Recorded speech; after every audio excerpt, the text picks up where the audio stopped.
remarks as well. Please do join me in welcoming him with a big, big round of applause onto the stage.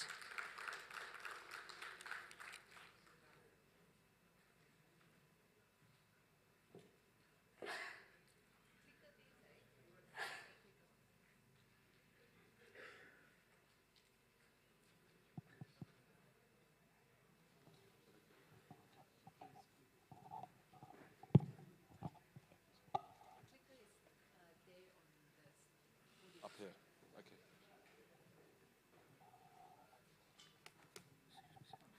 So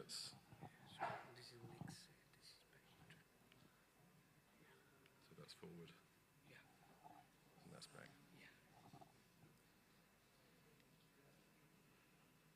Okay. Good afternoon. How's everyone feeling after lunch? Sleepy? I thought I'd bring a bell and just wake everyone up, because it's always difficult to have the first slot and the second slot after lunch. I'm appreciating your position as well. Let's move off this slide, because it's I hate to see my own face on something like this.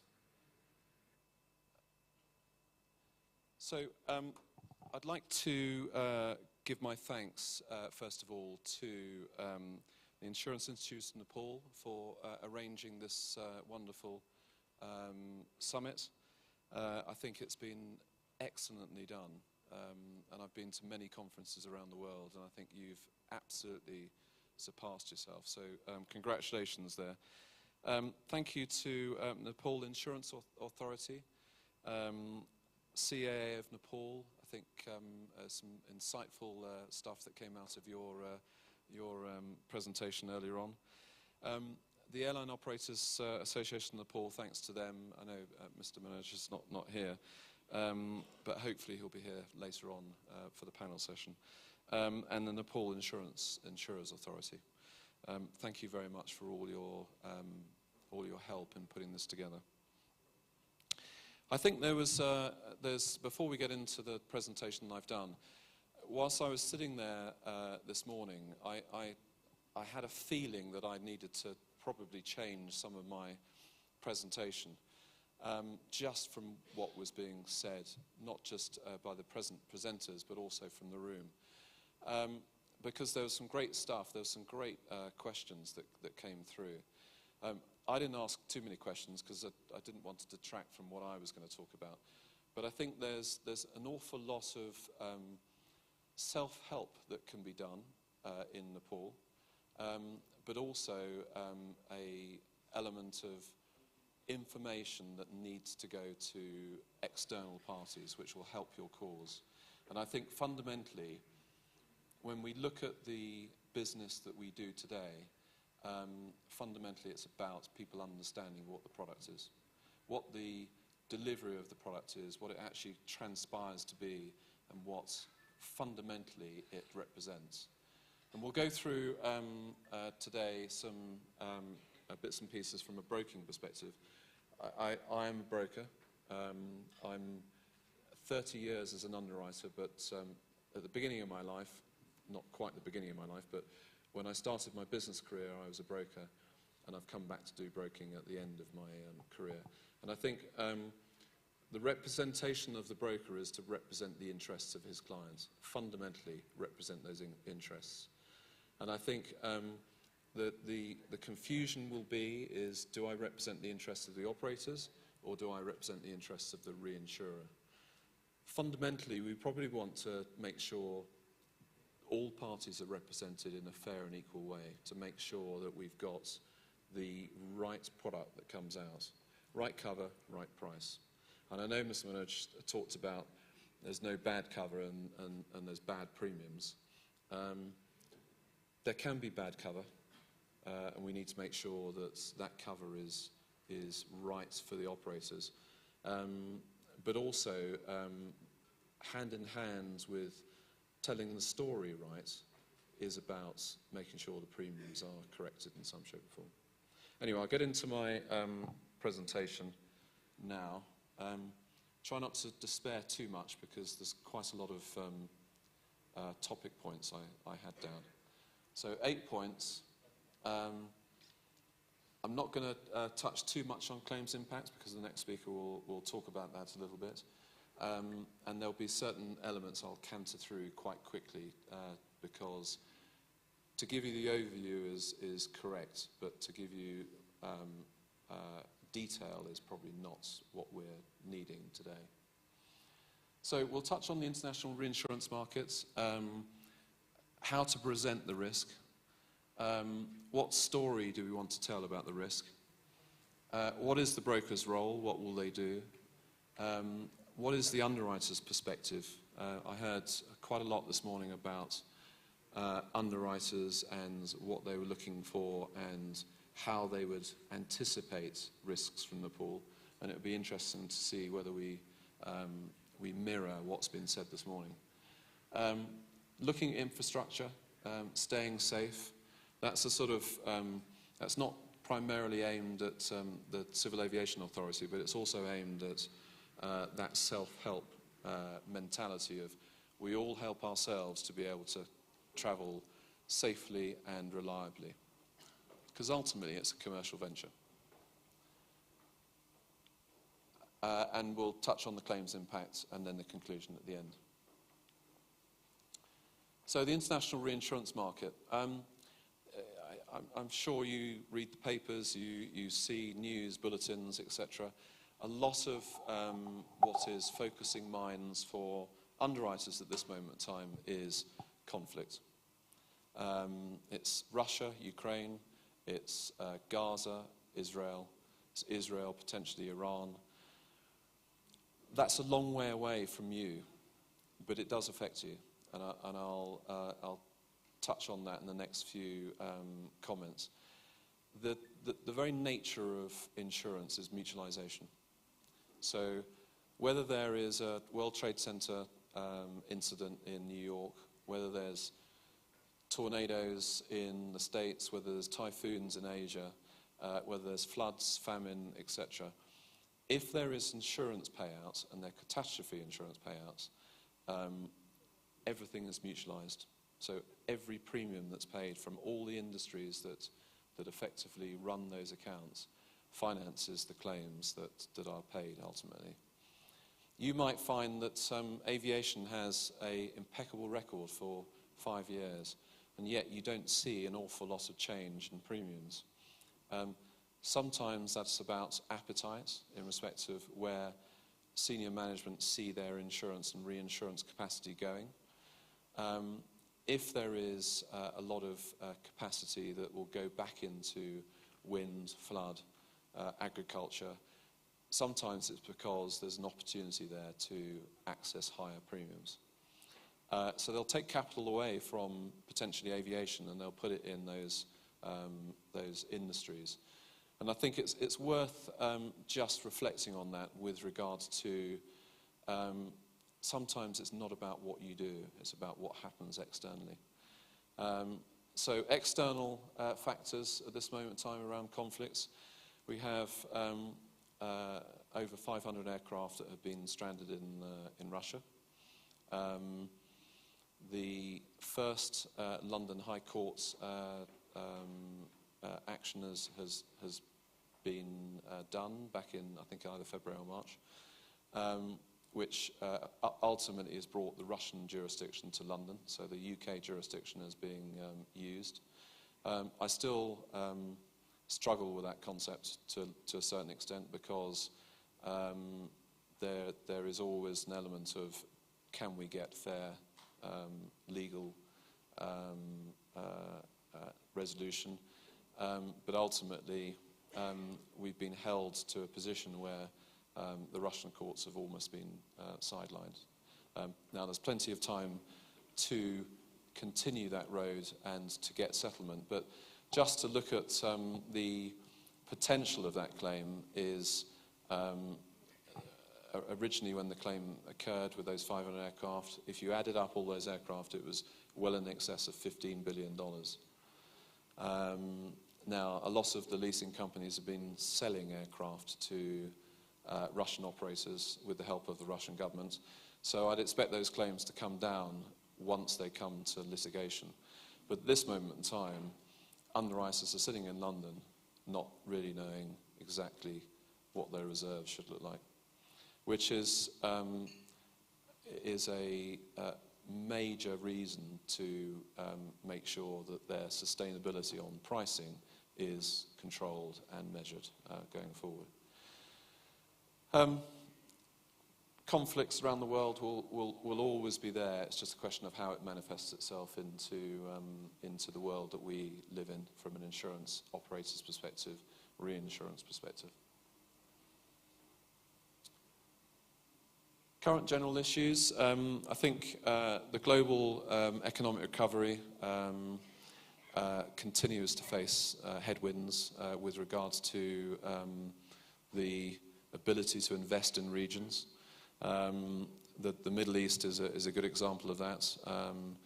There will be an awful lot of aid going in over a significant period of time, but rebuilding economies will be happening over that time, but it will come later. And I think one of the things that aviation brings every economy is growth. If there is a strong economic growth in Nepal, it needs strong operators. It needs operators to be able to bring people in, to be able to create the tourism, to create the investment, to create business opportunities. So I think there's, I'm sure everyone in this room is absolutely committed to aviation with regards to growing it, but we have to do it together. And to be able to do that together needs not just the significant impact and input from everyone that's in this room, but it needs governments to be able to see it and be able to enact it relatively quickly. They need to see the vision. I've talked about the catastrophe losses with regards to how that impacts insurance capacity. Ultimately, if you listen to any of the dialogue out of London and Europe, which was talked about with regards to traditional capacity requirements for Nepal, a lot of that is about re-establishing profitability for them. So Lloyd's has gone through it, European reinsurers are going through it with regards to making sure that they can meet a lot greater catastrophe losses, not just in the aviation world, but also across the board.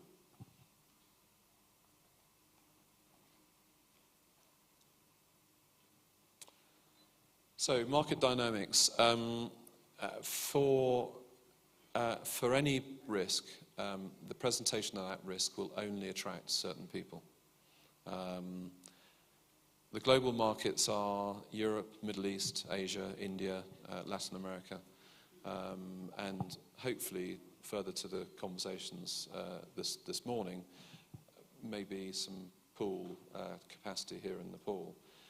I mean, I'm a big believer in building that capacity. I think it creates opportunities for the local market.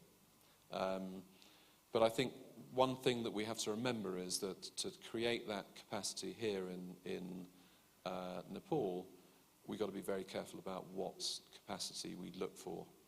Because if you can't fulfill the whole risk, you've then got to go to the market and find other parties who may not have ever entertained Nepal as an aviation risk before. So it has to be structured in a way that makes sense for not just the markets here in Nepal, insurance and reinsurance, but also for the operators. Because if the insurance and reinsurance needs 80% to be placed external to this market, it needs to be thought through with regard to what capacity is being sought and at what price. So we have, looking at the global markets, if we looked 20 years ago, 40 years ago, we've seen a rapid growth in the insurance industry and the reinsurance industry. It's, from an aviation perspective, it's minute with regards to the property and casualty world that we live in. You know, we're talking about trillions of dollars of premium that are generated. So therefore, the focus has to be around making sure that we do our job in the best way possible, ultimately. Myself, from a broking perspective, we represent clients. Those clients could be reinsurance carriers, those clients could be insurance carriers, it could be the operator themselves.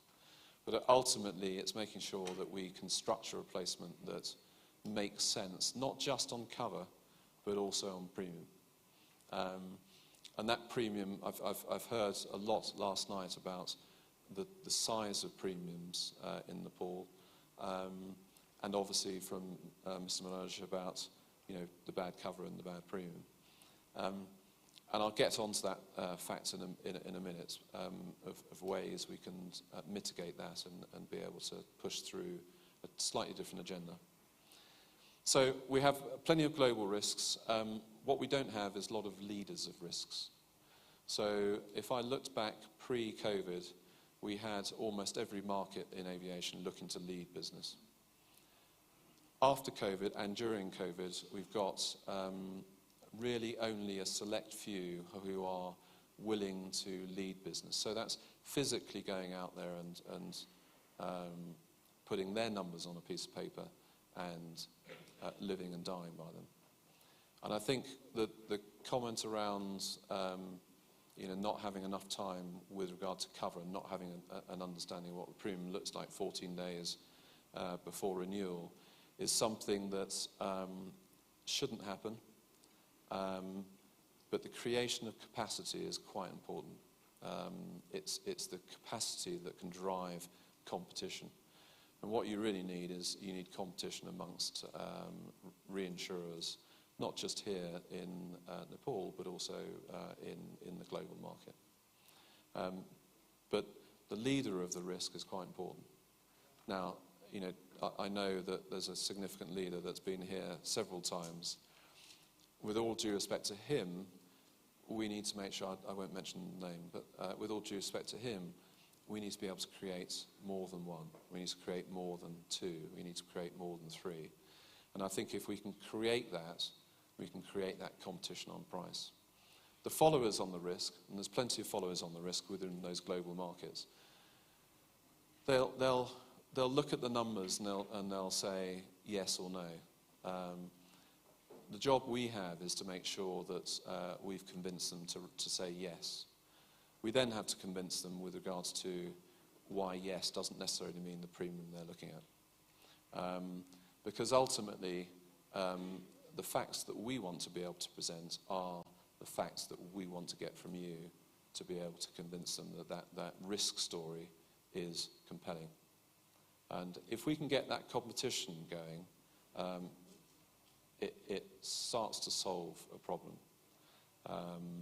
We've heard a lot about the CAA infrastructure and what they're doing.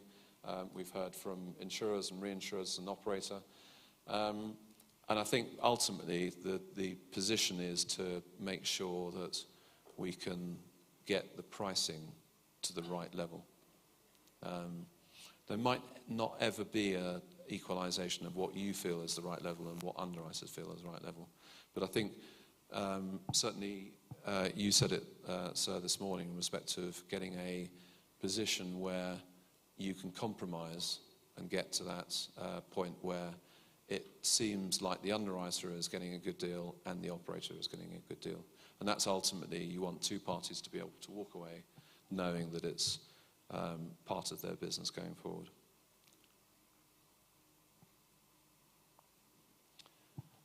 So I've got two slides here which will mean absolutely nothing to you. So you're probably going to say, well, why have you put them up?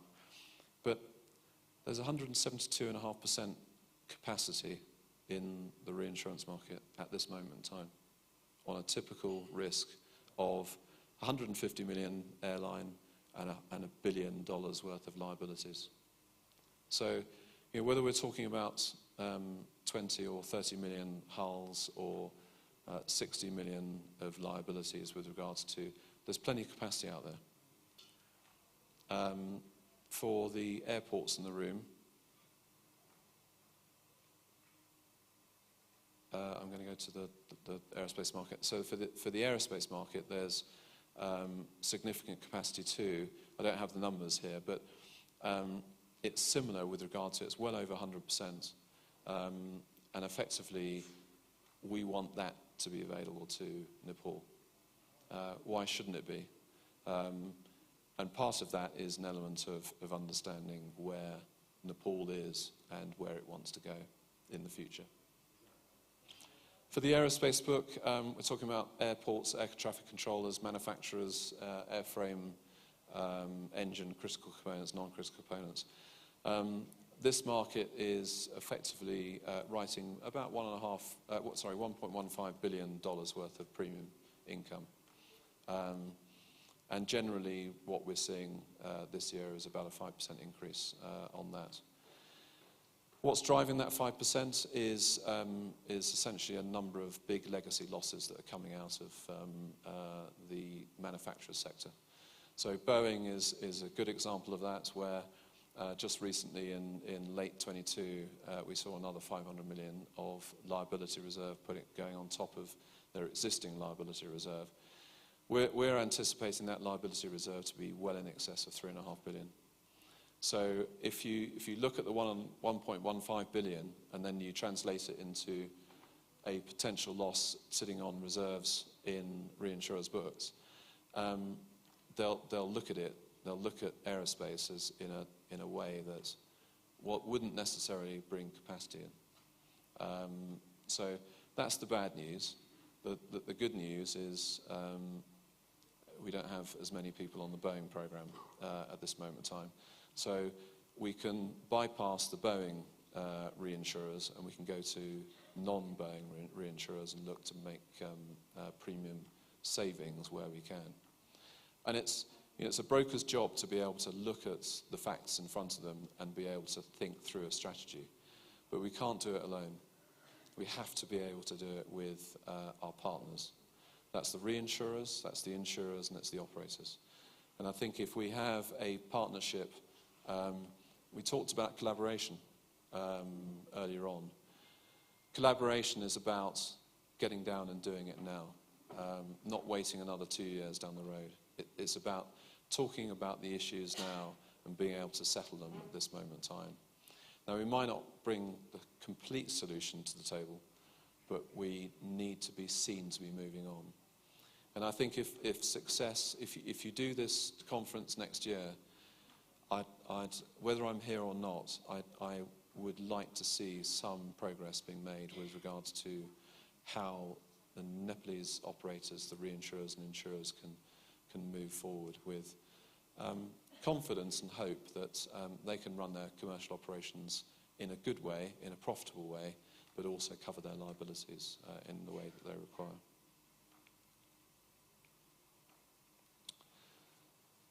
So we'll look at risk presentation. I heard a lot this morning. It was very tempting to rewrite my presentation, but underwriters love data these days. They love data. It's almost dull. But they will model risks. They will look for answers within the data that they're given. If we're not able to give them the data, they'll then look to perceptions they have. And I think that's where we need to be able to stop that process and be able to say, we don't want you to think of perceptions, we want you to think of what are the facts for Nepal, what is the data for Nepal, whether it be premium or claims. It's looking at it objectively and saying, how can we create the environment where we can win out of the conversations we have. Fundamentally, it's about being able to explain the risk with clarity. That clarity is not necessarily you sitting here in Kathmandu, but it's someone else sitting 1,000 miles away in Delhi or Mumbai or Australia, it's more than 1,000 miles away, or London, 5,000 miles away. It's about being able to get that page to jump up at the reader and say, I want part of that. I want to be part of that vision. I want to be part of that risk. So I think the job that we have to do is to make sure that they see profit in what risk they're presented to. And insurers and reinsurers should have profit. If they see profit, they will be here for a long period of time. If they don't see profit, they won't be here. And I think that's where we have to make sure that we're telling the right story. Probably last night I heard a lot of people talking about pricing moving quite substantially over a period of time. So 1 year to the next it was doubling or tripling. And I think if we're doing our job right, we should be able to sell the concept of continuity. So that continuity looks like a return period for the risk that we're presenting effectively. So I would generally go to underwriters and say, look, I want an operator's record for 10 years minimum. I want to show that underwriter the profitability of that operator. I also want to be able to tell them that the price they're charging at this moment in time doesn't necessarily bear out profitability over those 10 years. Now, they might want to knock me back to 5 years, but ultimately we want to be able to create a narrative that essentially makes their investment as safe as they can think it can be. And I think if that safety investment is there in that mind, they can create capacity for you. And I think that's, you know, when we look at the root cause of a lot of the conversations that have happened in this room today, it's about making sure that the narrative is right. Every underwriter will have something else to bring to the table. It's about trying to fit as many of the the questions they have to the answers that we can bring them. And if we are seen to have those answers at that moment in time when we're sitting down with them, we can create confidence in what we do. The risk narrative also has an element of government services.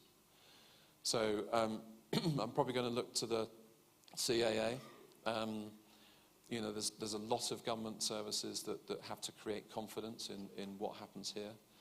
And it's not necessarily what you tell everyone in here, it's what you tell outside in the wider world. And I think that's where we need to change the perception. It's looking at the world beyond Kathmandu and making sure that we can actually bring that world in here to, not to the detriment of Nepal, but to the positive advantage of Nepal. That might be business investment, that might be reinsurance capacity on non-aviation, it might be business reinsurance capacity on aviation itself. So I think we've all got a job to do, and it's important that we do it and deliver it within the timescales that we're looking to do. And I think there's been a number of things that have been talked about this morning which have been about, you know, when can we see this done or that done? I think that the name of the game here is to make sure that we actually deliver. So if we say it's going to be deliverable within 1 year or 2 years, we actually do it. We actually deliver on it, and we can actually then push forward. So telling the risk story. I'll probably give you an analogy here. Whenever I used to tell a story to my children when I got back from work, I used to lie down next to them on the bed, and within probably about 3 pages, I'd be asleep. And my boys would be sort of nudging me, saying, "Come on, Dad, with it." And I think that the analogy there is to be able to tell the story completely. It's to tell the story with the ability to create an environment which is ultimately the environment that investors want to commit to. If we look at this example as an airline risk questionnaire, you know, we'll see lots of risk questionnaires. I see detail that comes to me on a regular basis with bits missing. If we're going to do the job properly, if we're going to do the risk profile properly, we need to make sure that everything that you know goes onto those questionnaires. And ultimately, it tells the story. Because if I cast your mind back to that 1,000 miles away, 4,000 miles away, 5,000 miles away, it's got to make sense to the person reading it, who not necessarily has any affinity to Nepal. They might more than likely do business in the US or in Europe because there's bigger premiums involved. The job we have to do is to make sure that it's compelling. Why would they want to be here? You're missing an opportunity that is crazy. So let's try and create that opportunity. But you know, the risk questionnaire here is about making sure that everything is filled in and it gives a complete picture. The other thing, big bugbear of mine, is it's never signed. If it's signed, it means someone's committed to it. I've committed to the fact that this information is correct. And that tells a lot to an underwriter. If someone in a senior position has actually signed it and said, this is correct and this is the risks that I'm presenting to the market, then we're starting to get to places where we want it to be. This is an example from a airport risk. Hopefully these presentations will be available to everyone to take away. But to be able to really segment each of the segments that we have within an airport risk is vitally important.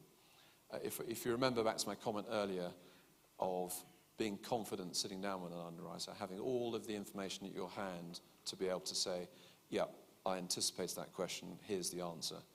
That's where we want to be, and I think that's ultimately the position that we want to create to convince them that it's a business opportunity that they wouldn't want to miss. What is the broker's role?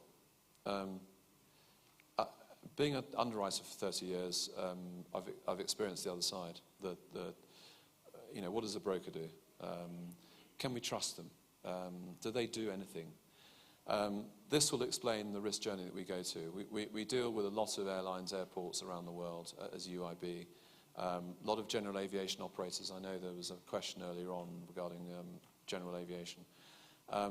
Our primary role is to act as your agent, as your intermediary. We are there to make sure that you get the best deal possible. That's not to say, well, that's the best we can do. It's to really look for alternatives and really look for capacity where we can make a difference in bringing the price down. It should be said, it shouldn't just be price, it should be coverage as well. We see a lot of underwriters putting subjectivities into risks. If we have the right information, we can actually bring those subjectivities out of the policy and try and make sure that we've got some normality to the coverage that we actually bring back to the client. Annually, we're looking to make sure that we can syndicate to the client's insurance policies. The subscription market worldwide is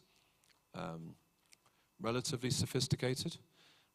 They will model risks. They'll model risks here in Nepal. They'll model risks out of Singapore. They'll model risks out of the US. Whether you're a major airline or a small airline or a regional operator, they will model that risk. What we have to create for them is why they should not necessarily always follow their model. Why is it worthwhile to interpret the interpretations of a model? It's to make sure that we can build that that model that's been put together by the underwriter and try and deconstruct it. So if we can deconstruct that model in their mind, we can then get them to think beyond just the price that comes out of that model. There's plenty of underwriters out there who will just look at a model and then quote the price. And I think our job is to make sure that that doesn't happen. From a broker's perspective, we're not risk takers. We don't carry the risk. The insurance and reinsurance companies do that. They do a good job. But I think if we look at the collaboration, we earn trust across not just from the operator, but we also earn trust from the reinsurer and the insurer to make sure that we can promote the strongest team possible to the client, the original insured. Our risk, if we think about risk, is the advice we give, and it's the question of whether that advice is right. One of the things that we do have on our side is that we see multiple risks around the world. Excuse me. We see multiple risks around the world, and those risks give us a good opportunity to question things. And I think if you have a broker that questions information when it arrives and questions information when it arrives back from underwriters, you've got someone working on your behalf. The other element of it is if you ever do have a claim. I think having a claim, it's all very well having a piece of paper that says you're covered. But if a claim ever occurs, you need people to help you. It's a deeply distressing time for a lot of people. It's the ability to manage media. It's the ability to manage passenger interests or their families' interests. It's the ability to manage the operator's interests with regards to how they approach families and how they get help from the adjusters and the lawyers. But it's also about making sure that reinsurers and insurers are looked after with regards to reporting and management of claims. And I think it's the real front door, the real window shop of insurance or reinsurance is the claim, because that is the only time you actually ever see the product in action. And I think to be able to create that confidence, I hope none of you have claims in this room, I hope none of you have fatal losses in the room, but if it ever happens, I think having a team behind you who can manage those interests in a variety of different ways for different parties is important to make sure that we can express that sensitivity at times when it's needed.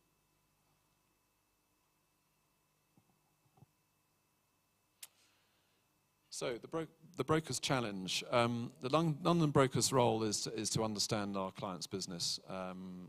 Easier said than done. We go back to the questionnaires, we go back to the sort of information we get. Having a complete understanding of our client's business is important. I heard a lot about difficult routes, difficult airports to land, the pressurized, unpressurized situation with regard to aircraft, aircraft that are not necessarily built for mountainous regions, but are built by Airbus and Bell and others. I think that the key for us is to make sure that we understand exactly what you're doing. So if you have no routes into difficult airports, we need to be able to tell underwriters that. We need to be able to tell them exactly the routes, the frequencies, the types of pilot experience to be able to deliver something that's credible to those underwriters and be able to entice them onto the program. The other thing is, if you do operate into those airports, it's making sure that we highlight all of the safety features that those airports have. Because they'll look at a picture on the internet and they'll say, oh, that's a really difficult airport to get into. How do they manage that? Well, communities rely on aviation services, and I think it's about being able to create the scenario where we can tell those underwriters that yes, it's a difficult airport, but we've got pilots who are trained to operate into those airports, and we've got equipment that can manage those airports safely. Yes, losses will happen, but it's ultimately in all our best interest to make sure that losses are mitigated as much as we can. I hope in 5 years' time, I'll probably be retired then, but in 5 years' time, I can come in, just peek in through the front door, and everyone's talking about good premiums, good cover, and a risk that is supportive of Nepal. To be able to get the understanding of the client's business, if we've got that gives us the ability to look at the global markets and the leverage. And if I go back to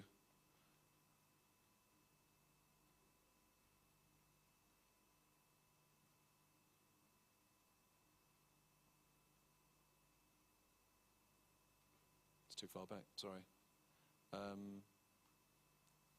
If I go back to the market data, that market data, the ultimate ambition is to get 172.5% capacity for Nepal. Once Nepal is happy with what they want to retain. Now, if that happens, we can really create competition. Now, is that reasonable? Is that rational? Probably not, 172.5%. But even if we get to 120, 130, that creates opportunities for you.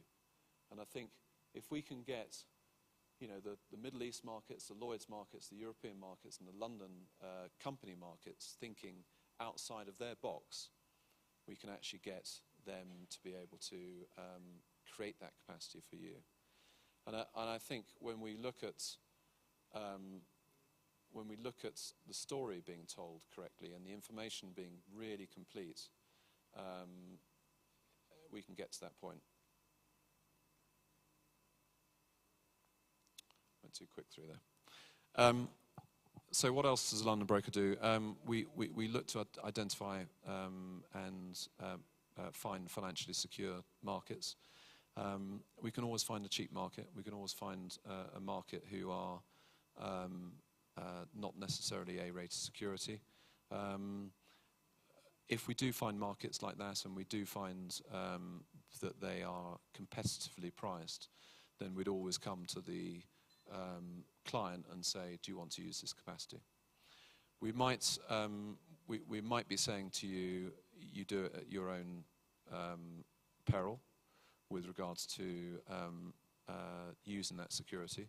And it might be about physically getting claims paid.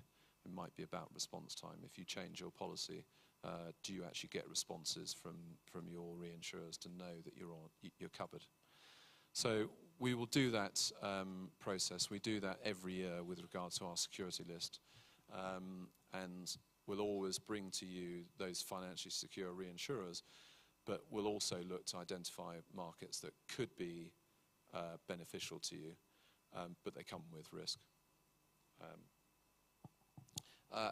Dedicated service team, we have 20 people in London, actually over 20 people in London, 2 aviation professionals in Singapore. We have offices around the world, not just in the aviation, but also from a composite broking perspective. And that's to make sure that we've got local support as well as international support for the risks that we bring to bear. We have a long, we do have a lot of clients who are long-term relationships. That comes from having regular communication with them. I think one of the things that was said this morning, Mr. Manaj said was it would be good for underwriters to communicate with the markets here. You know, when we communicate with our reinsurers and with our clients, we send out a quarterly bulletin every quarter, which effectively gives an overview of what London is doing and how they're pricing, etc. Now, it doesn't necessarily bring it down to the detail that you need, but I think that starts a conversation about how we can actually look to supplement the information for Nepal and finding additional markets. But it's a service we do, and it's a service that a lot of brokers do. I mean, there's plenty of good brokers out there. Now, clearly, I'm always going to think UIB are the best broker, but you know, I'm in that position of selling their services. But I think certainly from our perspective, we look to make sure that we've got something that's seamless across the globe. Lastly, negotiating ability, having people who will not just accept no, and also having people who will just not always accept yes, but at a price. I think having our brokers who can actually go in and say, yeah, okay, we hear a yes, but you need to be looking at the pricing a bit better than that. If we can create the capacity, that negotiating ability starts to be a lot easier. Now, it's not for anyone to make my job easier or the broker's life easier, but it does make the process quicker. Because if we get a risk in a soft market 2 weeks from renewal, we can place that pretty quickly. In a hard market, it probably takes over a month. And I think for Nepal, I think you were saying from a hard market perspective, it's just the ability to attract the right interest. Preparing the ground is really important, but preparing the strategy is also important. And then preparing the markets you want to go to is important.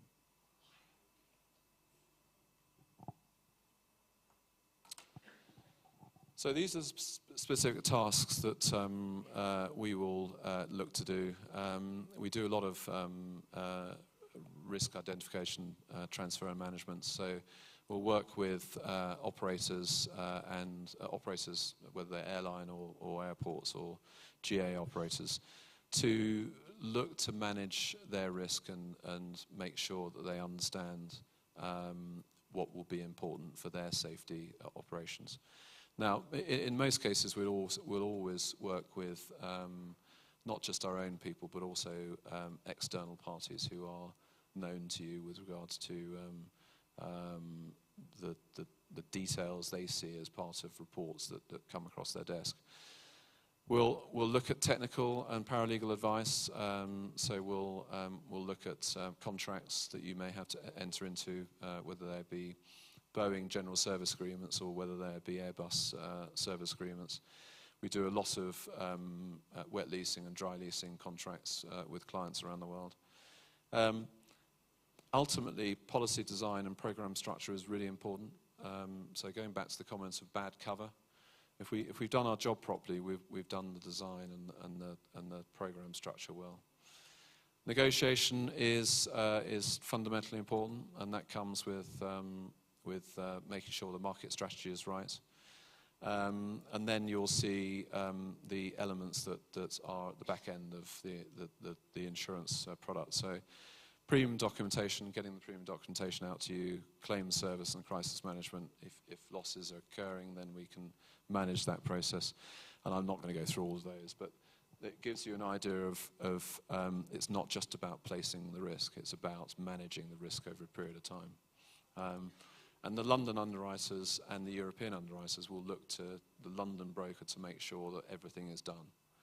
So if it's not done, we will be the ones who are effectively pursued quite vigorously sometimes.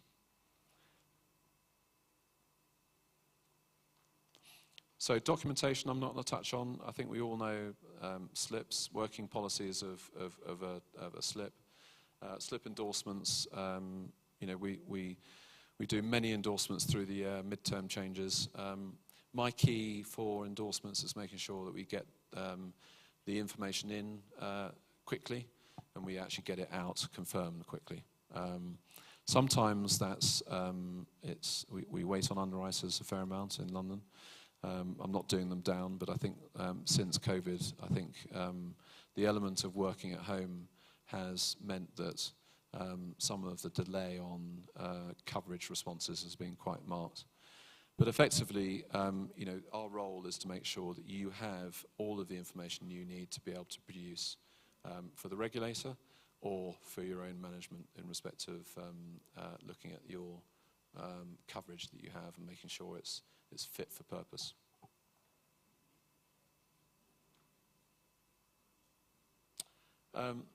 So this is the process that we go through. I'm not going to go through all of these, but effectively we'll get client instructions from you. We'll prepare a slip and data. That data is really important. So the questionnaire that we get back or the detail that we get back is fundamentally important. We will do a compliance check and review. We have a number of elements that we had to satisfy ourselves with regard to sanctions, UK sanctions, European sanctions. We're not party to US sanctions. But we have to do that check, ultimate beneficial owner check, which is important. And that could be important for Nepal. If you have, we have sanctions. UK has sanctions against Russia at the moment. If a Nepalese operator has a Russian owner, then we would need to know, because essentially we wouldn't be able to act on their behalf. We'd go to quotes, we'd submit the client terms to the client. That to reinsurer for quotes, if I look at the capacity conversation I've just mentioned, we will be looking to get multiple quotes to make sure that we've got enough competition out there to make sure that the pricing that we submit is beneficial for the client. And then we'll request a firm order. If that firm order comes through, we'll then go and place it and then issue the documentation. Ultimately, we'll issue debit notes, and 60 days grace on payment is made on a quarterly payment, and then quarters thereafter. We spend an awful lot of time on premium chasing. It's something that creates an immense burden for a lot of people in the chain. So the contract isn't fulfilled unless the premium's been paid, and I think that's important to note. But it's also, if we're creating confidence, and I'm not addressing this to Nepal in particular, but if we're creating confidence, we want to create confidence on the fact that the business transaction will be something that is sacrosanct. So you get the risk transferred, they get the premium for taking that risk, and therefore at some stage, if there is a loss, then that can be reconciled. And I think that's sometimes forgotten. Insurance premium is something that it's just a bad bit of an insurance contract, but it is fundamentally what the underwriter is looking for, because they don't do it for love, they do it for the business that they're looking to do. Actually, I'm not too sure I've seen any underwriter do it for love, but there are underwriters who are predisposed to doing good deals, and that's what we want to make sure happens. So the underwriter's perspective for consideration. So all of these will be a perspective that they'll look for with regard to the information they want to cover off. Fleet values, passenger departures, maximum agreed values, they were touched on this morning, claims history, geographical operations. Going down to a precise detail is quite important, particularly when I talk about the routes that particular operators do. If you don't operate into particularly difficult airports, then you want to be able to emphasize that.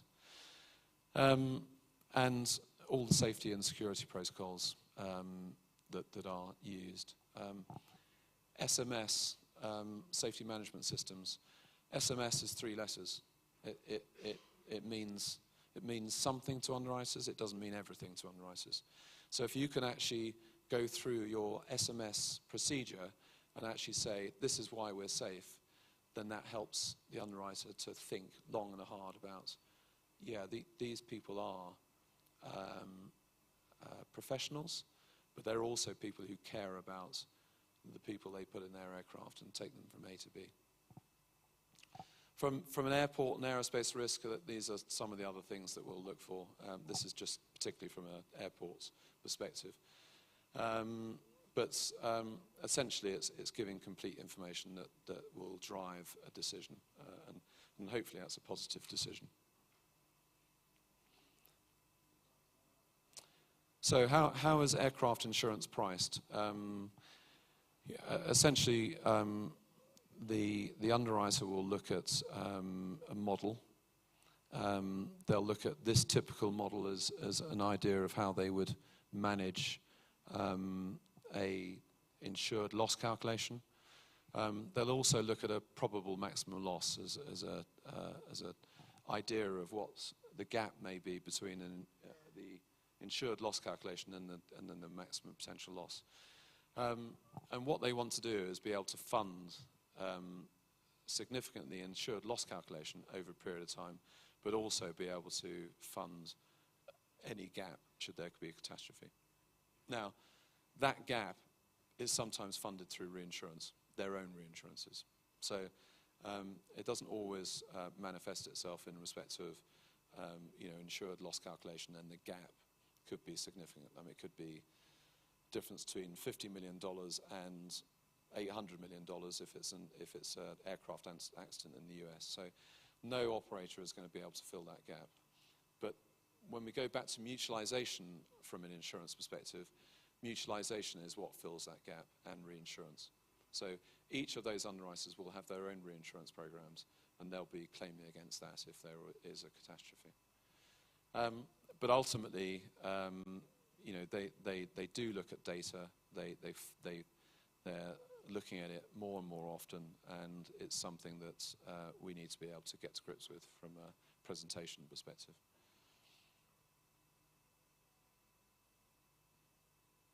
So what can you do? Follow best practices. I'm sure that would be something that the CAA of Nepal will advocate. The detail, I mean, I looked at the safety reports online before I came out. There is some great data in here, really fantastic data. But what's missing from here is the gaps, is the filling the gaps. Why? What are we using that data for, and what are we getting from it? And I think we can probably do a projection from one year to the next and see what the traditional data set is actually producing on an estimation. But if ultimately what we want to be able to do is project safety. That's ultimately what we want to do. So we'll talk about best practices, we'll talk about pilot management, we'll talk about aircraft maintenance. Training was mentioned this morning, hangar security. I'm not talking about just people, you know, walking in through the front door and taking an aircraft away. I'm talking about fire, I'm talking about maintenance security where, you know, aircraft are being cleaned and flammable liquid is around, and then aircraft go up in smoke. So it's making sure that the processes in those hangars are secure and they're managed well. But also service management. There's plenty of contractual agreements that operators will get into, and they're not revisited when those contracts change. And I think what we want to make sure is that if the exposure is reduced because that contract is not in place anymore, we need to be able to tell underwriters because we want to give you credit for it.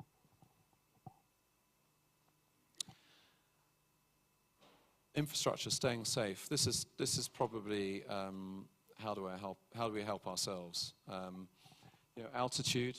We have altitude issues in Nepal. High altitudes, decreased performance, difficulty in deacceleration. I think the ability to use the right aircraft, to be able to use the right equipment is important, but fundamentally it's about having the right pilots to be able to operate in and out of those airports if they're being operational, if they are operational. Weather data access. Now, I was thrilled to hear that there's camera technology, video technology with regard to some of those airports. But I think what I would want to know is, you know, if you're leaving Kathmandu and going to one of those airports, what process do we go through with regards to making sure that that operation into that airport is safe? You'll hear many operators and pilots talking about unstabilized approaches. Everything should be about having a stabilized approach into those airports. And if there's not a stabilized approach, can we actually obtain it by going around, or if you can't obtain it, going to an alternate destination? But I was thrilled to know that from a camera perspective, there's technology there for the pilots.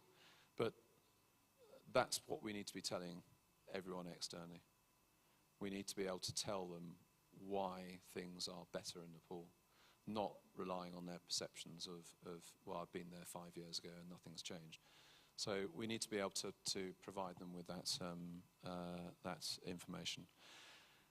CFIT, a lot of accidents are CFIT, controlled flight into terrain, some through pilot awareness, some through just unfamiliarity with the operations into a particular airport. But I think if we've got challenging airports, we need to be able to provide the right equipment to get people in and out safely. Ultimately, if we have that commitment to deliver passengers or cargo safely, business increases. You'll have more people coming to Nepal, you'll have a vibrant economy, but we need to be able to make sure that it gets out there, that tourist companies know about it, reinsurance underwriters know about it, businesses know about it, so that they can say, yeah, you can go to Nepal, because I'm confident that you can get there and around Nepal safely. From an ICAO perspective, the ICAO standards for safe operations, my comment was, is there room for pilot error, as a question mark. I think we've got to be able to make sure that every pilot has an option. So if we have a position of being able to create a safe environment, we have to be able to give them something that they can rely on. Challenging environments, I'm not going to go into that in detail because I think we've covered it, but technology can help manage aircraft operations these days, not just in the cockpit, but also external to the cockpit. But telling everyone what we're doing is really important. And I think that tells the story from a data perspective, but it doesn't necessarily tell what the investment story is. So I think from a what can we do extra, we need to be able to manage those questions sensibly and correctly with regards to what information we put out there. Finally, someone mentioned the EU safety list. I don't know who that was this morning, but the EU safety list is very important. EASA has nothing to do with Nepal, but it does have an ability to influence. And I think that influence is about, when we talk about the 172.5% capacity, that influence is about being able to create an opportunity for underwriters to say, yeah, Nepal isn't on the EU safety list, it's off the EU safety list. So it's important to be able to strike that off underwriters' conversations and be able to say, it's not relevant anymore.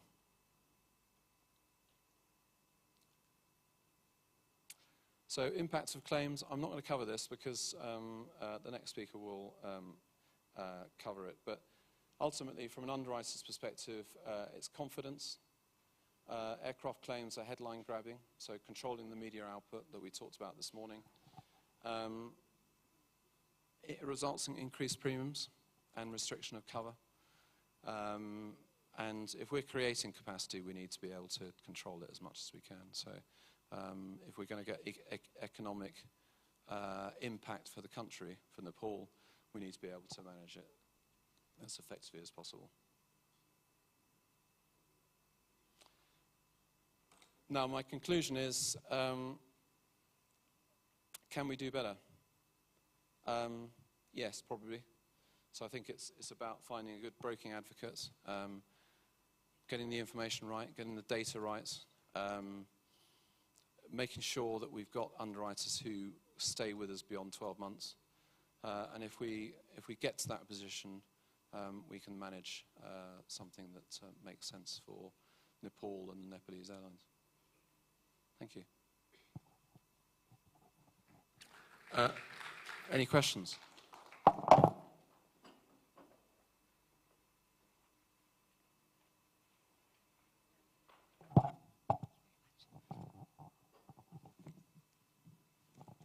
Thank you very much to Mr. Miles for that insightful and information-loaded presentation. Yes, I see a few hands up. Right there. Hello. Hello, it's me, Rajendra Marjan from NIA, Nepal Insurance Authority. I have a small query to make to you. First of all, I would like to thank you for your wonderful presentation. So I would like to ask one question. How does Lloyd's syndicate and A-rated reinsurers see the Nepal market? And what are the opportunities and challenges you are facing in terms of aviation insurance in Nepal?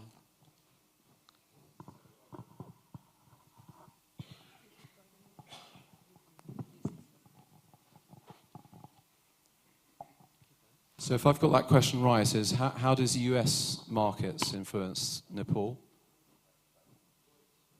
Lloyd's markets. Lloyd's markets. Okay. Lloyd's markets will influence Nepal with regards to whether they're willing to enter a discussion about giving cover.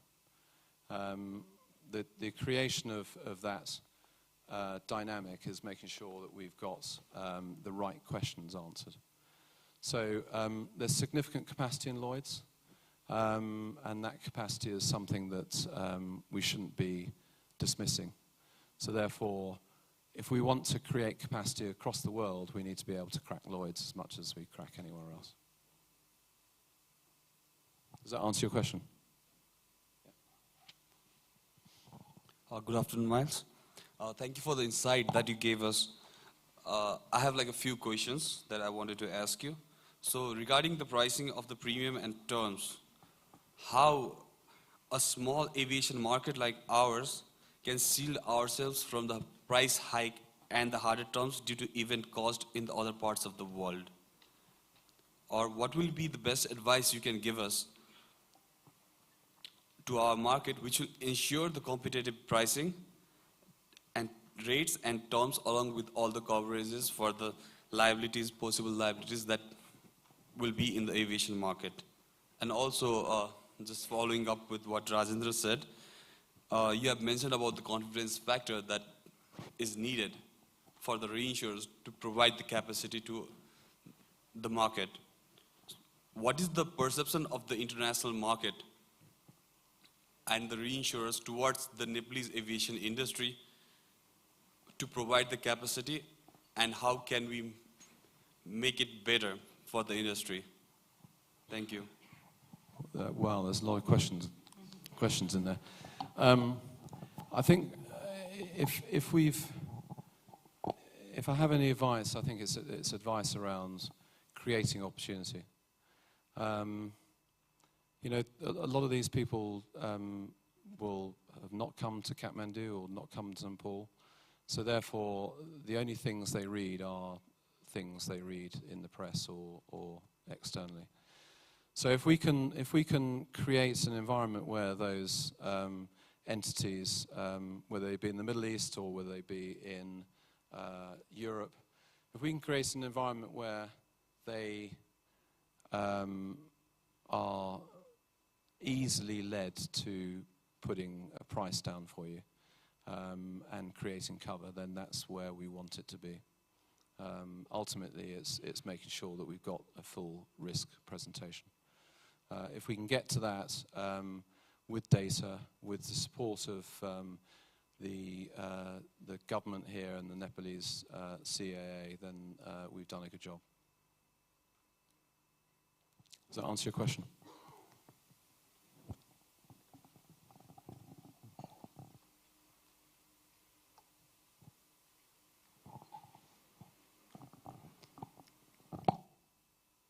Any other questions?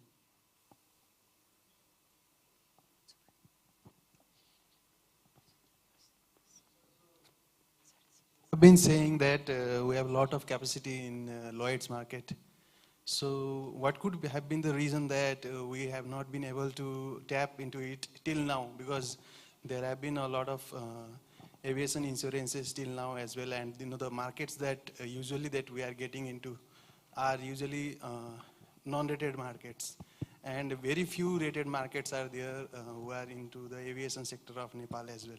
So what could be the major reason that, and even the brokers that are already in the big players in the market of aviation sector in Nepal, those brokers, why have they not been, why do you think they have not been able to get those support from Lloyd's? And going forward, how can we tap into those markets and how can we get those support? Thank you, sir. It's a great question. The capacity in Lloyd's is significant. I mean, you saw it on the screen. But that capacity that's on the screen isn't the capacity that's available for this market. So how do we change that? We change it by raising the profile. If we raise the profile, we create a narrative that is sensible for them to be able to come into the market and create opportunity. You know, I think we mentioned 10 million as premium in the market. You know, some of these underwriters are getting 10 million on one risk. So the focus for them is necessarily not necessarily here. And I think if we looked at changing that position, we've got to change it beyond premium. We've got to change it to, you know, this is a market that is inherently profitable. It's a market that is safe, and it's a market that will give much better information than any other market. So I think that's the easiest way of asking your question. So I'm burning up. Yeah, I have a. Oh yeah. Yeah. Go on. Yeah. You want some water? No. Go on. That's not a Ask. question. Yeah. Actually, my question is, I mean, we also have our regulatory requirement for, you know, remittance. So for that, one of the requisite is that the reinsurers need to get listed. So we have a lot of documentation requirement from the reinsurers, and it has been observed that some of the reinsurers, they bind the risk, but afterwards they don't give the, you know, they have all legal requirement to comply with our requirement. Or how do you see that from our outside world? Do you think that is possible, or do you think that we should move ahead to our regulators saying that this needs to be waived in certain class of business? Because as you said, one reinsurer you know, they write $10 million. So for our $10 million market, it's nothing for them. So probably they are not interested to, you know, come for registration with our regulators. So what is your take on that? I've got the mic. Every area in the world has regulation, and you know we wouldn't be an industry without it. So I think you know, obviously the Nepal requirements are unique to Nepal, but I don't think they're any different to the requirements around the world. They might be a bit lower in respect of the settlement amounts and the certificated amounts that you need for a certificate to fly an aircraft, whether it be domestically or internationally. So I don't, you know, the underwriters will look at it based on what facts they see, and if the requirements are X, Y, and Z, they'll put a price down on that that reflects those requirements. I don't do any business here, so from a facultative perspective, but if I was a betting man, I would say that there's an element of low liability awards, there's elements of low limits being bought. There's aged aircraft, yes, but that doesn't mean it's an unsafe environment. It doesn't mean that it's a risk that shouldn't be entertained by underwriters. There's plenty of underwriters out there who will write you know, risks in riskier parts of the world. So I don't think there's anything unique from a Nepal perspective. So I think that the narrative starts here. It really does start here. Because if we get the narrative right here, we can actually make sure the narrative is right when it gets 5,000 miles away. And that's important to be able to create the competition that we need. And as much as we talk about you know, pricing and cover, etc., the root cause is that we need people more interested in Nepal, need more interest in providing cover and providing the support that they supply in other parts of the world, ostensibly. Does that answer your question? We are facing difficulty, that's why I asked. Okay.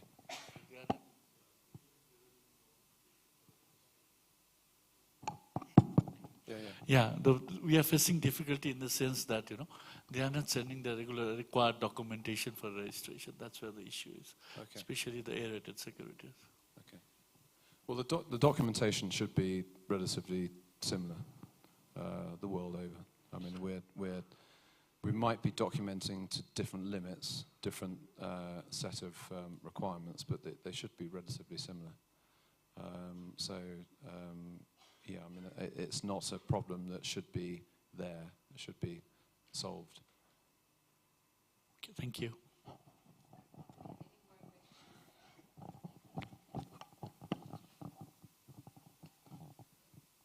If we have any more questions, we'd like to kindly request you to raise your hand so that we can have the microphone come to you.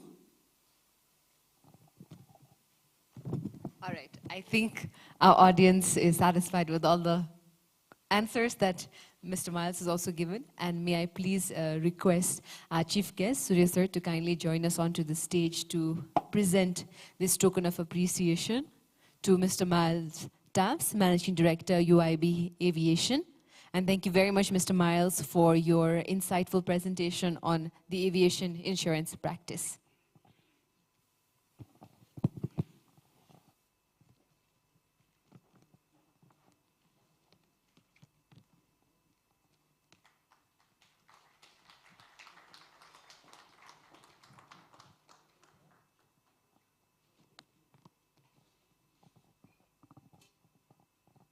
Thank you very much, gentlemen, for being with us.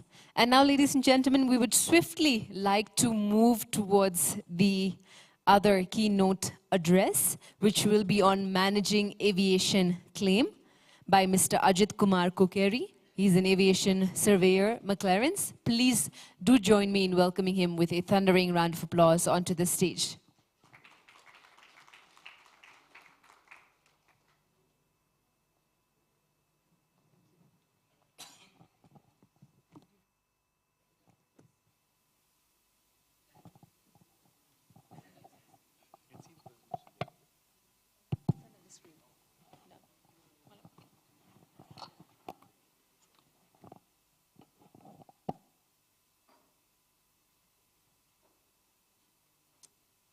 Good afternoon, ladies and gentlemen. I hope people have not gone to sleep. I saw the few lights being switched off behind. It's not an easy task to be the last speaker, to keep your attention, riveted onto the screen. But I'll assure you, I'm starting with some statistics which you'll like. I got exactly 43 slides. Out of 43, there are about 30 slides which are photographs and videos. So I don't have to speak. So the remaining 10 slides, I will do the talking. Anyway, firstly, I wish to thank the organizers, Insurance Institute of Nepal, for giving us this great platform to present ourselves. I'm happy to be presenting in front of this august aviation fraternity of Nepal. Let's quickly move on to the presentation. Before we talk about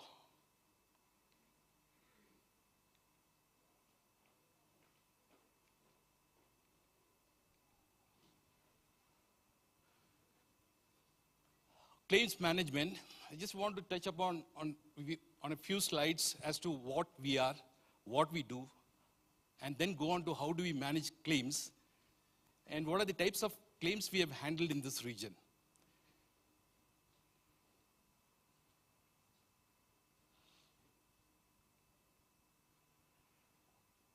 So McLaren's Aviation has been in business for the last 60 years.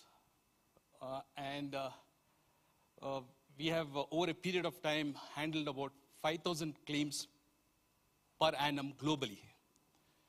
So you can do a rough calculation of the type of database what we have on claims, what we have done globally. And there are about 80 plus surveyors like me spread all over the world. And we have offices in 33 offices in 21 countries. The reason is it has to be a widespread. In our type of work, we got to reach the incident or accident sites quickly. So we got to have people spread across the globe. This is a very niche area, so it's very important that we ensure that there is a transfer of knowledge, information from one set of people to the next actually. And we have very low turnover. for the simple reason, again, as I said, it's a niche area. So even if one surveyor wants to change over his profession, there is not many places that he can go. It's like a double-edged sword. You're in great demand, but if you decide to move on, there is no place to go, something like that. And we have now building on a platform where global claims handling platform, which will be now presently available internally for us to know what is the status of the claim of various surveys who are handling them.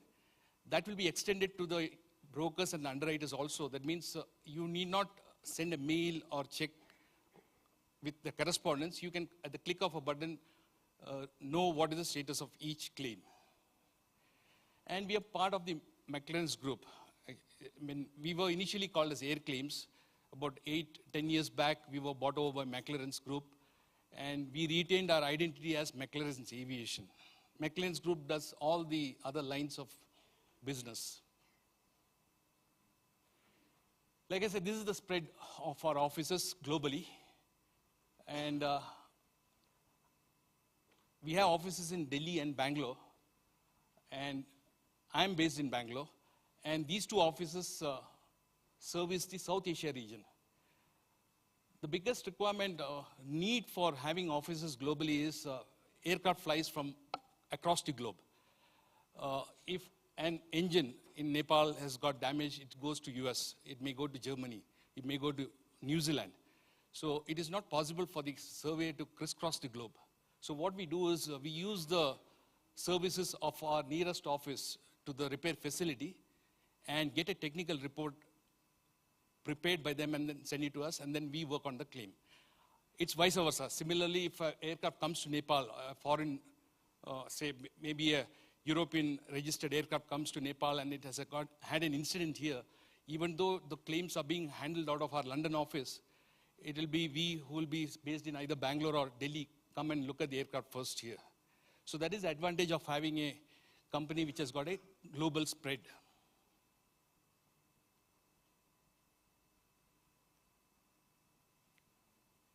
So what we do actually, basically, our main job is to manage claims, and a small portfolio of our asset or resources is dedicated for risk management and asset management.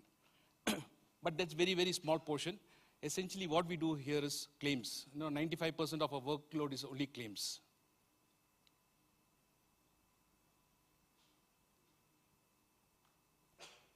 This is a small team which serves the Asia regional team. We have the first 2 rows of surveys are based in Singapore. There are about 7 of them. The last row, Dennis and Jerry, the first 2 guys are in China. Manish, my colleague who's in the audience here, myself and my colleague Karthik, we are in India. Manish is in Delhi, myself and Karthik, we are in Bangalore office.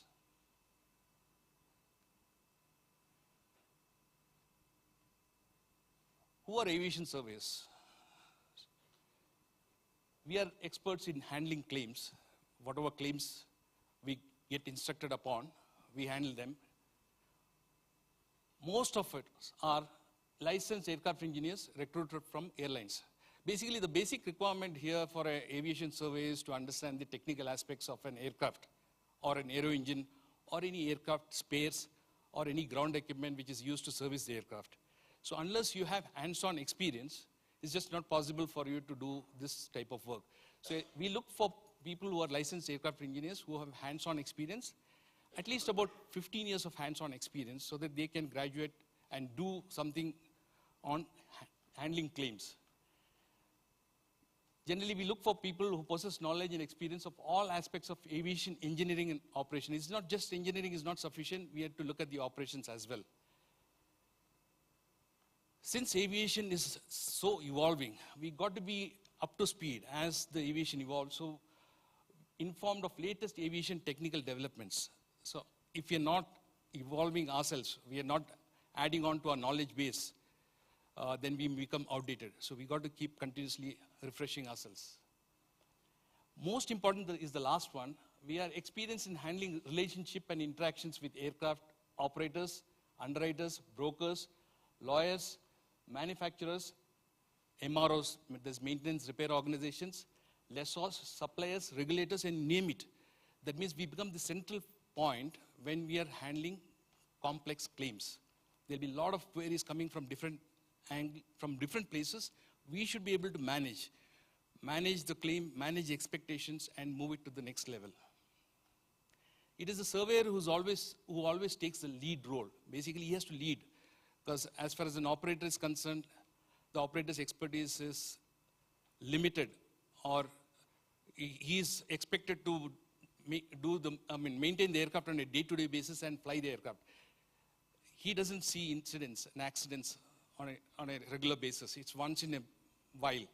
So his expertise is not there. So he is limited to that level. So it is the surveyor who takes the lead role and say, no, this is what we can do. These are the options. Let us move together as a team. So that's where the surveyor's role becomes very, very critical and very important. The last point, So having said this, I'll just give you a snapshot of what type of claims we do. As surveyors, we get to see from a fighter to a scheduled aircraft to a seaplane to a helicopter to a pilotless target aircraft, you name it. Anything that flies comes under the purview of aviation surveyors' job. These are some of the claims what we have done in the South Asia region. This is a twin otter which crashed during landing in Maldives. And then it sunk. It went about 60 meters down. And this had to be recovered. Though the aircraft is of no use, it cannot be repaired and flown again, because saltwater contamination is very bad in aviation. Salt is very corrosive in nature. However, we still had to recover this aircraft because the investigators had to do the investigation. Then any liability claim, all those claims have to be settled. So this becomes the sort of an evidence. So this is an effort where we had to use divers to go down. This is a picture taken from the barge where we have tied a rope and then picked it up, took the aircraft about 60 nautical miles away to Malé City and kept it in the hangar for the investigation purpose. So the surveyor's role is not just looking at or asking the operator to do certain activities and tasks. We become part of the team. We become part of the problem, actually. And we all together put our heads together and try and find a solution.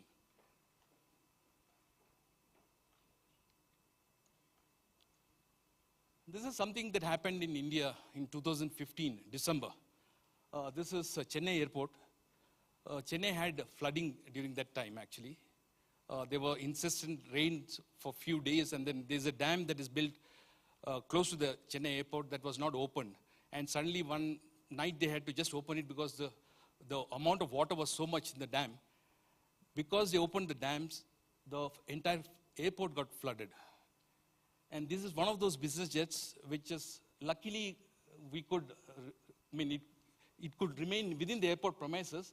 Otherwise, it would have probably flown off onto the roads of Chennai. So similarly, there was 8 aircraft totally. And the costliest of them was a 260 crore Indian rupees valued aircraft, all business jets. So we were involved in handling all these claims, settlement of the claims. They were all manufactured by different manufacturers. And unfortunately, we couldn't repair and return any of these aircraft because of the contamination of salt water. This was not even salt water, this was contaminated water, because it had flown through the whole place, and then the acidity of the water was so high. Manufacturers felt that, if you repair and fly this aircraft, it can be quite dangerous. So they had to scrap all the aircraft. So our job was not just recovering the aircraft from various places within the airport, making it safe, then cleaning it up, retaining the value, till the time a decision was taken, settlement of the claim, then disposal of this salvage. At the end of the day, we have to still dispose this off. There is some value, added value is there in this. So there were people who were ready to buy, but it's a very laborious process, actually. So we are involved in all this as a surveyor. This is another aircraft. This was the costliest aircraft of the 8. This costs about 260 crores Indian rupees. This was parked in the hangar, But when the water started going up, this aircraft has got a rear mounted engine. So the water entered the engine, the CG shifted, and the nose went up. So partially the aircraft was submerged. The engines are partially submerged, as you see in the tail portion.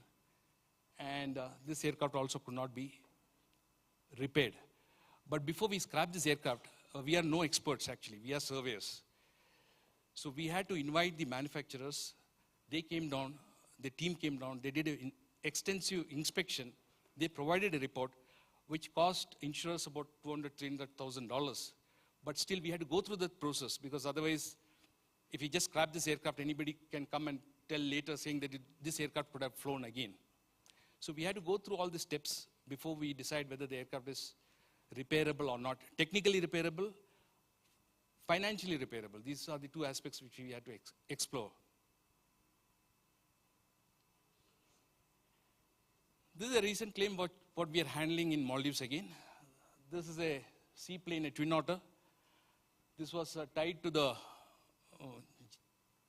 jetty overnight, and suddenly there was very strong winds, and then the water level went up.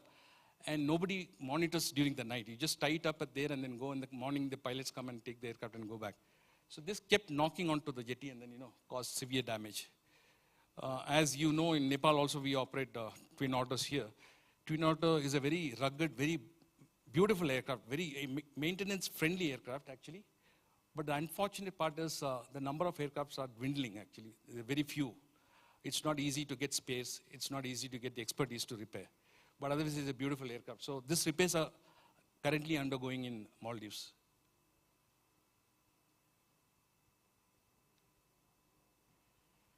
This is one of the aircraft which ran off the runway. It's a Bombardier Q400 in one of the regional airports in India. So the biggest problem is when an aircraft goes off the runway like this, we are faced with difficulty how to recover them, how to recover this aircraft back onto the hard stand. Sometimes the landing gear would have collapsed. I got a case study, we'll discuss about this. The task becomes that much more challenging. We can't just cut up this aircraft and say, okay, it's all done and dusted, we'll throw it up. No, we can't do that. We have to recover without much of collateral damage. We have to ensure that there's no additional damages when we're recovering. Or if there are additional damage, we have to minimize. We can't just go berserk. These are very expensive aircraft. This particular type of aircraft costs anything about $25 million to $30 million.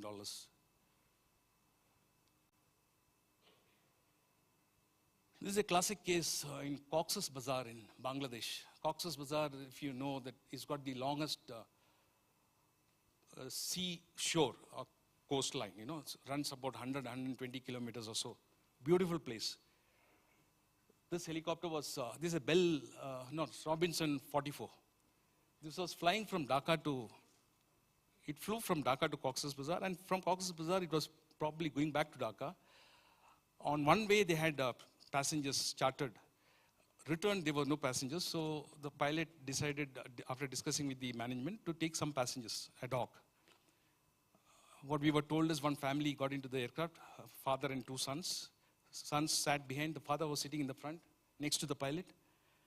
And he took off from Cox's Bazar, and then he was flying over the seashore, when suddenly he realized the door was not closed on the left side properly. So the door started rattling. The pilot asked the gentleman who was sitting in the front, he knew nothing about aviation, so he was sitting in the front to just hold on to the door so that he can come down, land, and then close it properly and then go. So this gentleman, when he pulled the door, he had a mobile in his right hand. He dropped the mobile onto the floor. So he was more bothered about his mobile. So he bent down. While bending down in Robinson, you have the control column which sticks out to the passenger seat. He took the support of the control column, he pulled the control column. So you can imagine if the pilot is coming down for landing and a passenger sitting next is pulling onto the control column, the aircraft had a dynamic roll on the beach. And these are all the locals who came and tried to help them out. This is the condition of the helicopter after it was recovered to some extent, and then we had to store this for the investigation to get over. It becomes an insurer's responsibility to maintain all this. When we say essentially insurer's responsibility, we act on behalf of the insurers as surveyors. So we are the technical eyes and arms, so to say, of the insurance company.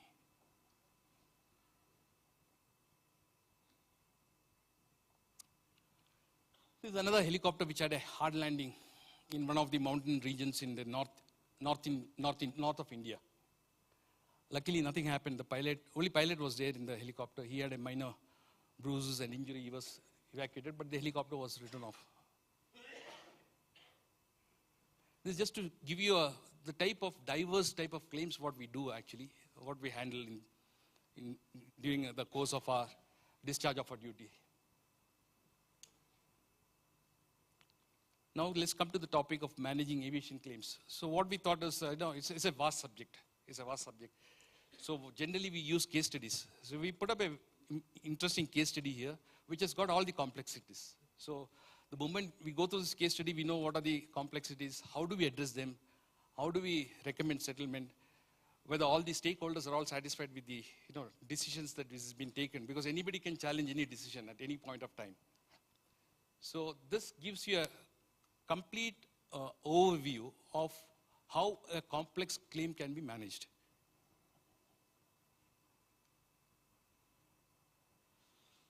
Where do we sit as a surveyor whenever we have a claim? Broker is a central entity. He is talking to all the other stakeholders, the operator, maybe some lawyers are involved in this if there's a liability issue. The insurance company is involved and surveyor is there. But surveyor is also continuously talking to all the parties involved. Sometimes directly, keeping everybody informed, because if we go through the channel of approaching the broker first, and the broker goes to the operator, and he goes somewhere else, and then it gets the information, it flows back to us, the information can be quite distorted. So there's a lot of loss of time. So what we do is, we approach the operator, we take all the information. Everybody, all interested parties are all copied in the mail. So if anybody has got any sort of a concern, they can always pipe up. By doing this, what happens is we cut down on the claim processing time. We can quickly do all what is required to be done. Let's come to the case study. So this is a case study of an aircraft, of a Boeing 737, which ran off the runway, which overshot the runway in Mumbai on 1st July 2019. That's roughly about 5 years back. This happened on a late evening. This aircraft was coming in for landing, and Mumbai had been experiencing incessant rains for the previous 3-4 days. It was not waterlogged, but the runway was always wet. There was water. The runway shoulder was all soggy. It was not a very conducive situation for safe operations of aircraft in Mumbai airport. The aircraft came for landing, and later we came to know that there was a wind shear also. So it looks like the pilot touched down long. Added to that there was a wind shear. See, when an accident has to happen, all these things have to come in sequence. I mean, it has to align. Then it happens. Unfortunately, that day it happened that there was a wind shear when he was about to touch down. He overshot the runway. He overshot the runway by about 615 feet. The nose landing gear collapsed. And you see the engines, both the engines touched ground. It got badly damaged. This is a photograph taken immediately after this incident took place.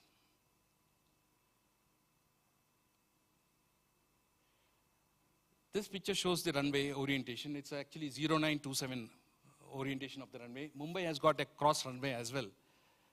So you see the location of the aircraft finally. It overshot and then settled down there, about 615 feet from the edge of the runway, threshold of the runway. Now,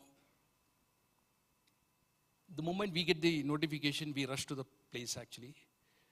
for two reasons. One is, we got to take stock of this situation, what has happened. We got to give whatever support we can give as far as recovery of aircraft is concerned. See, every manufacturer gives you how to recover an aircraft. There's a manual that is given. But like I said, an operator is not crewed up, not experienced recovering an aircraft because that's not his job. It comes once in a blue moon, once in a year, maybe a few years. But we as surveyors, we see a lot of these sort of incidents and accidents. Though we may not be experts on this aircraft, we generally know how to manage this, how to handle this. What are the sensitivities? How do we take out this without having additional damage to the aircraft or danger to the people who are involved in recovering the aircraft? So we have to rush to this place. So anyway, we reached there. This is the condition of the main landing gear. I told you that it was soggy. It was partially buried in the ground. This aircraft weighs tons. It's not so easy to just take it out. And when it's still continuously raining there. And you have to imagine, you can imagine Bombay is such a busy airport. Nobody likes to have a stranded aircraft at the end of the runway. Because though the runway is open, airport is open, it's a distraction for anybody who's coming and landing. So every airport would like to get their incident or accident aircraft out of their way. Smaller the airport, it's better, easier for us to deal with it. But the flip side of it is smaller the airport means smaller the place, the infrastructure also will be that much lesser. It's not easy to take an aircraft out. Because it was Mumbai, we had all the facilities available. So how did we recover this aircraft? You need a gear, recovery gear. You need an airbag. Since it was Mumbai, Air India had a kit with them. So this airbag was put down. First we had to lift the aircraft up. It's being inflated. You see the date, it's 3rd. The incident took place on 1st. We are already on 3rd. Actually, the whole recovery activity took 5 days. When the airport was closed the first day, aircraft had to be diverted. All the aircraft coming into Mumbai had to be diverted to other airports. So you can imagine what is the type of liability the insurers would have to look at a later stage. Suppose there's a claim. I don't know how it acts actually, but most of the aircraft were diverted. There were a lot of upheaval and then a lot of confusion in the operations of the airport. So we had to create a path. Literally, we had to lay a road. So these guys are all in, you see, in raincoat and things like that because it's still raining there. So we had to put thick metal sheets and things like that to pull the aircraft gently out of the soft land. This is the type of infrastructure, facility, resources that is required to pull an aircraft out. The nose had significant damage, substantial damage to the nose section. The nose landing gear had collapsed. So we had to lift the nose landing gear, put it on a pallet, which can take that sort of a load, and then move the aircraft gently backwards. This is being pulled back. So this road is made. This is a small video clip when it came onto the main runway. So the runway had to be blocked. So see, it causes so much, it's still raining. It's maybe the 3rd or 4th day or whatever it is, still it is raining. You see the nose is put on a sort of a pallet and is being pushed as well as being pulled from behind. Look at the engine inlet, it's all damaged. Now why do we take so much of care to recover this aircraft? The easier way is to, maybe cut a few pieces, take it out, easy to manage. See, as surveyors, our idea is always to look at whether this aircraft is repairable or not. It's too premature to tell whether this aircraft is repairable at this stage. Once we have done the investigation, the inspection, initial inspection, then we get a fair idea whether we can really repair this aircraft or not. Till such time that decision is not taken, we have to be gentle with this aircraft. We have to ensure that we have to, unless it is broken into pieces where nothing can be done, we have to always say that this is going to be repairable. And then we got to go to the next step and evaluate whether it's actually repairable or not. So the first thing was to put this aircraft in a place where it could be evaluated.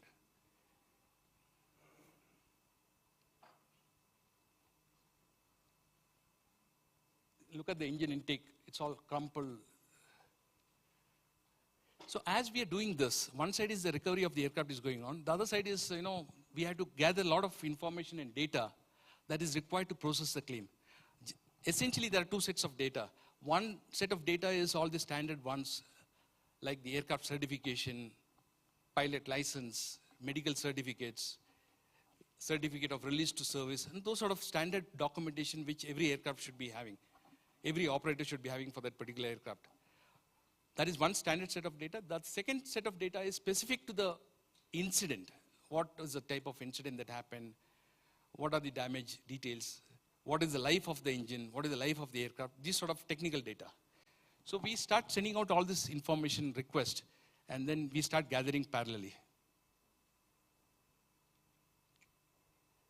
Like all these pilots' details, what is the situation, what place of incident, copy of the license and medical certificates are all taken.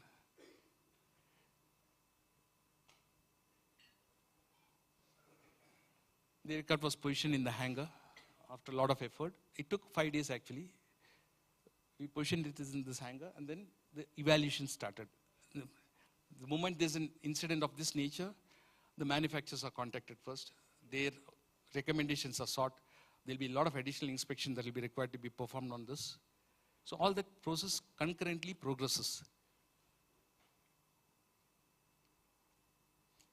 This is a type of damage to one of the engines. You see the fan blades. The fan blades are so badly damaged. The inlet cowl is damaged. The entire engine is in a very bad condition because the whole aircraft rested on, the weight of the aircraft rested on both the engines after the nose landing gear collapsed. None of these fan blades are useful. This engine will have to go to the shop for detailed inspection.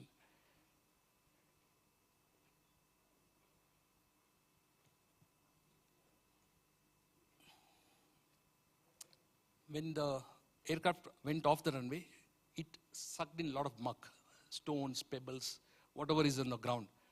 That caused this sort of damage. All the blades lost material. And these cannot be rebuilt. This cannot be blend repaired. It has to be just scrapped. But this is just only the outer side. If you see the core of the engine, it will be much worse actually.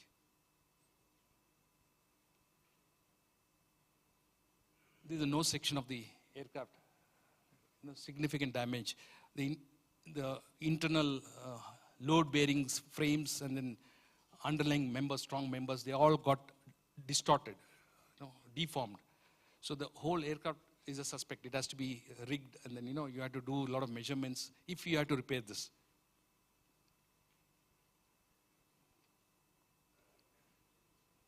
So now, after doing all the assessment, we had to decide whether technically it is repairable and financially it is repairable. Now, technically repairable means, if you expand that sort of a discussion, anything is repairable. You have to just replace it. If I say the engine is useless, scrap the engine, put a new engine. If I say landing gear is gone, scrap the landing gear, put a new one. Technically, it may be possible sometimes, but financially, is it possible? This aircraft was 2002 manufactured aircraft, had flown about 17 years. So it had technical life. It could have still continued. But what we first see is in these sort of cases is what is the agreed value of the aircraft? If I know the agreed value, and if the initial assessment is reaching anywhere about 70-75%, there is no point in trying to open up, see how to repair and all those things. What will happen is, we may end up opening up. When you open up the aircraft, you may find new damage, new findings, which will call for additional inspection, additional repairs, additional costs. So an underwriter wouldn't be sympathetic towards us if we make them spend more than the agreed value. Let's say the agreed value is X dollars. I'll tell the underwriters, okay, we'll go through the repair process. And I open up, we will tell the operator to open up, do all the inspection that is required. And that will add up to the cost of Y dollar. And finally I say, no, this cannot be repaired. We cannot go back to the underwriters and say, pay them X plus Y. So first question underwriter would ask is, what is your contribution? Why didn't you come up with a proposal that this is not repairable? Why are you making me spend? So that is where our decision becomes very crucial, or our recommendations become very crucial. So in this case, the aircraft was leased. Most of the scheduled operators have leased aircraft in any case. We did the survey. Significant damage was noted, and repair was found beyond repair limits, because economic limits, because we knew what is the agreed value of the aircraft. If you touch that aircraft, we knew that it's going to escalate. There's no point in touching that aircraft for repairs. So we recommended a constructive total loss. Just for information, there are three types of losses what we look at in aircraft when we're writing it off. One is a constructive total loss. Second is a total loss. Third is an arranged total loss. Constructive total loss means the aircraft is beyond economical repair, but however, it has got some value. I can tell you what the value is without going into the technicalities. The value in this aircraft is all the interiors can be used, all the seats can be used. Maybe the avions can be used. They are not flight critical, so they can be put through the test process and then reused. So a lot of valuable parts are there in this aircraft, so it is called as constructive total loss. That means after the claim is settled, there is a avenue to gain money out of selling these parts. That means the net claim that goes out against the name of the operator reduces, basically. The whole idea is to mitigate costs for the insurers. Surveyors' main job is to ensure costs are mitigated without compromising the standards, the quality, and safety. These three are of paramount importance. No surveyor will force any operator to do something which compromises the safety, the standards, and the quality. These three things are taken into account. After that, the surveyor will get involved to see how we can mitigate costs. So one way of mitigating costs is to sell off whatever we can recover money so that the costs are mitigated for the insurance company. When the insurance company's costs are mitigated, obviously the benefit gets transferred onto the operator also. So this settlement was done on a constructive total loss. But this has a different story here. Now, I said this aircraft was leased aircraft. Now, when you talk about an aircraft, agreed value of an aircraft, we are looking essentially at one airframe and two engines, because it's a twin engine aircraft. So two engines and one aircraft form the value of the aircraft for insurance policy purpose. In this case, one of the engines was a leased engine. The left engine was original fit of this aircraft. That means the left engine and the airframe belong to one lessor. The right engine was a leased aircraft from a different lessor. So that means there are two lessors involved in this. Any settlement process, any claim settlement process, lessors are the interested party, especially when it is a total loss. The total loss means the value of the agreed value, that is the claim amount, goes to the lessor straight. So in this case, there were two lessors. One is for the airframe and the engine. The other one is a leased engine which was installed on this aircraft. The airlines is permitted to swap the engines from one aircraft to the other. It's a norm, actually. So we had to deal with two sets of lessors, and the aircraft had an agreed value, plus the leased engine had a separate agreed value of $10 million. One engine cost $10 million. So now, essentially, the settlement process will be for the aircraft and two engines to the aircraft lessor. Two engines, out of the two engines, one engine, RH engine, was lying in the shop for some inspection purpose. That could be recovered as salvage. The additional settlement is to the lessor of the right engine, $10 million. So now we start thinking, how do we do this? So what next? One is agreed value settlement. We have to give it to the aircraft because the aircraft is not available for use. It's scrapped. What about the engine, right engine? The right engine is leased engine. Now, that lessor will come and say, as per my agreement, you give me my $10 million, I will go.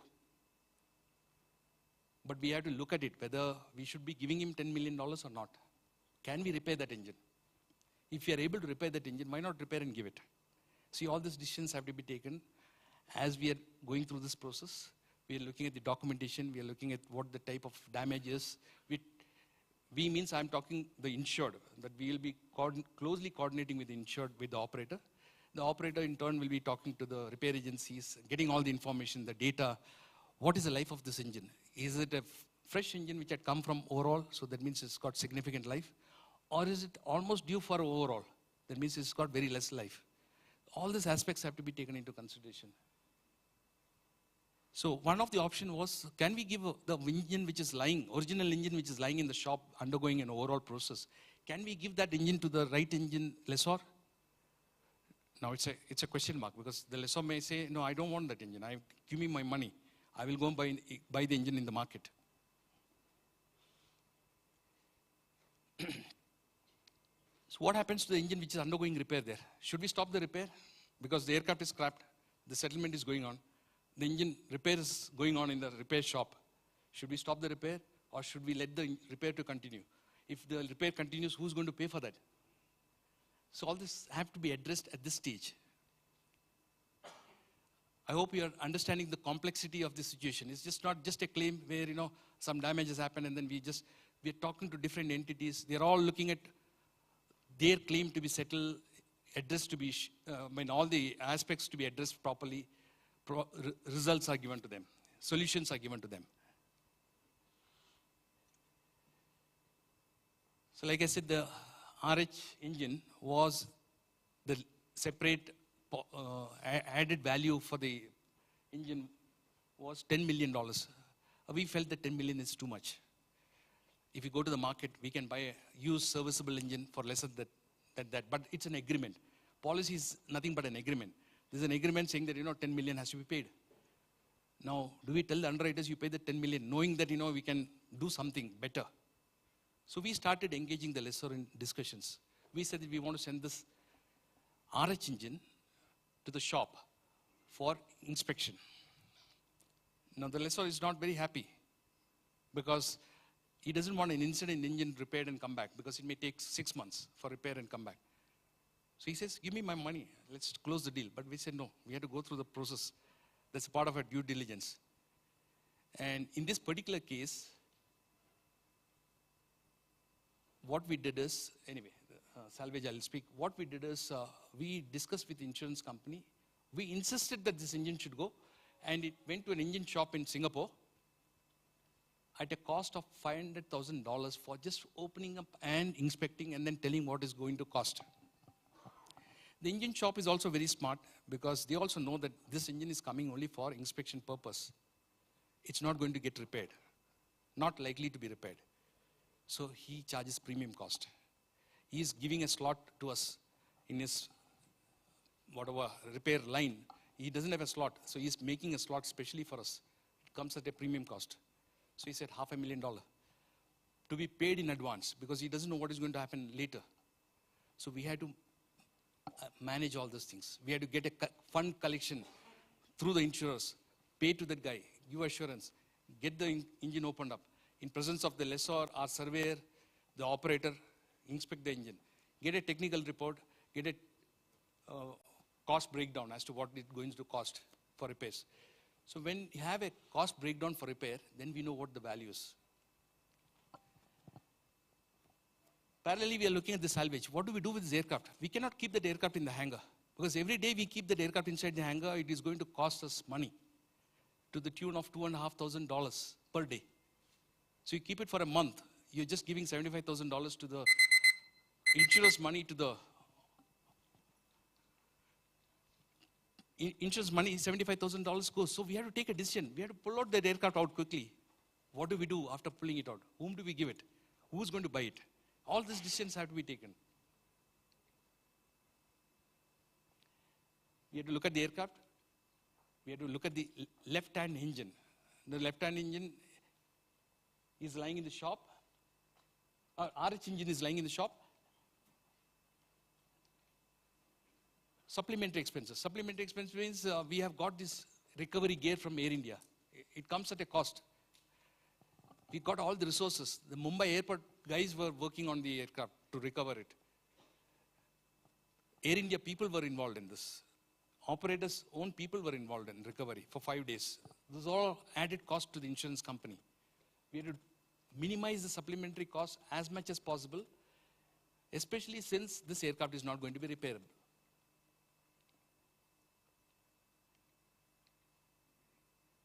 how many loss reserves? When you normally give a report to the insurance company, you have one loss reserve.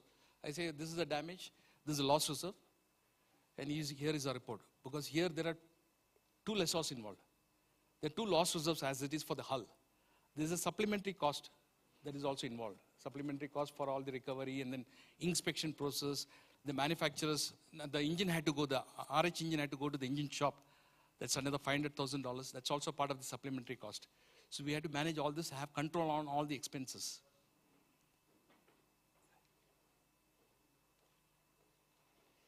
So as I said, the hull claim was settled on the constructive total loss. The agreed value was paid to the operator. Normally what we do with the salvage is, it's easy to let the operator retain the salvage because it reduces that much of paperwork for us. Suppose we are to sell the salvage to a third party, a lot of paperwork involved, deregistration, handing over, and all those issues are there. So it is best for us to leave the salvage with the operator themselves, negotiate a salvage value, appraise underwriters, and leave it there so that it's useful. So here also we sold the salvage to the operator themselves. They retain the salvage. The moment the salvage is sold or agreement is reached for selling the salvage at a particular value, all the cost for towards the hangar stops. We don't have to pay after that. Security, people are guarding the aircraft. All this is gone. Responsibilities of the buyer who has bought it. In this case, it was the operator themselves. And when we sold the salvage, what we did is we offset that salvage value against the supplementary expenses because the operator had already incurred significant amount of cost to recover these aircraft, to inspect, subjected to inspection and things like that. So that was offset, adjusted as part of the salvage agreement. The non-titled RH engine, lessor B, what we did is, following an evaluation, it was noted that the engine repairs may not be possible as it costs much lower than the insured value. So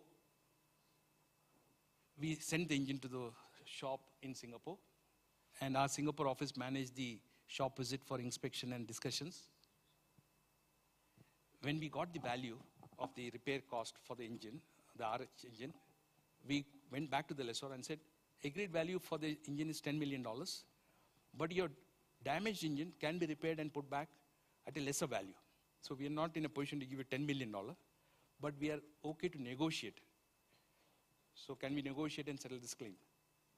So now he understood because there was a technical report which said that, what is the value of the repairs. So he came to a negotiation to us. The $10 million engine claim was finally negotiated at $7 million and paid to the lessor. So essentially, we saved $3 million because we stood our ground. It's a question of who's going to blink first. We stood our ground, we said no, nothing doing. And this lessor was a very big lessor who was dealing only in engines. So he had a very strong technical teams backing him, and he had about 150 engines leased out in different parts of the world. So he was very aggressive, he was pushing his way through, but we stood our ground, we said no. We think that it's lesser value, we cannot give you 10 million. Finally, it was settled at $7 million. So there was a saving of $3 million on this engine alone. I finished my presentation. So I thought this was a bit of complex case where you will get an idea of the whole process as to how difficult a surveyor's job is when you're looking at a claim. And this is exactly what it is. Thank you so much. If you have any questions, I'm more than happy to take your questions.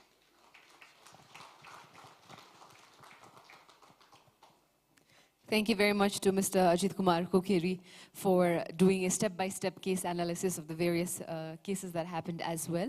Requesting our participants for some interaction here. I am hoping that there'll definitely be some very interesting questions or even your own experiences.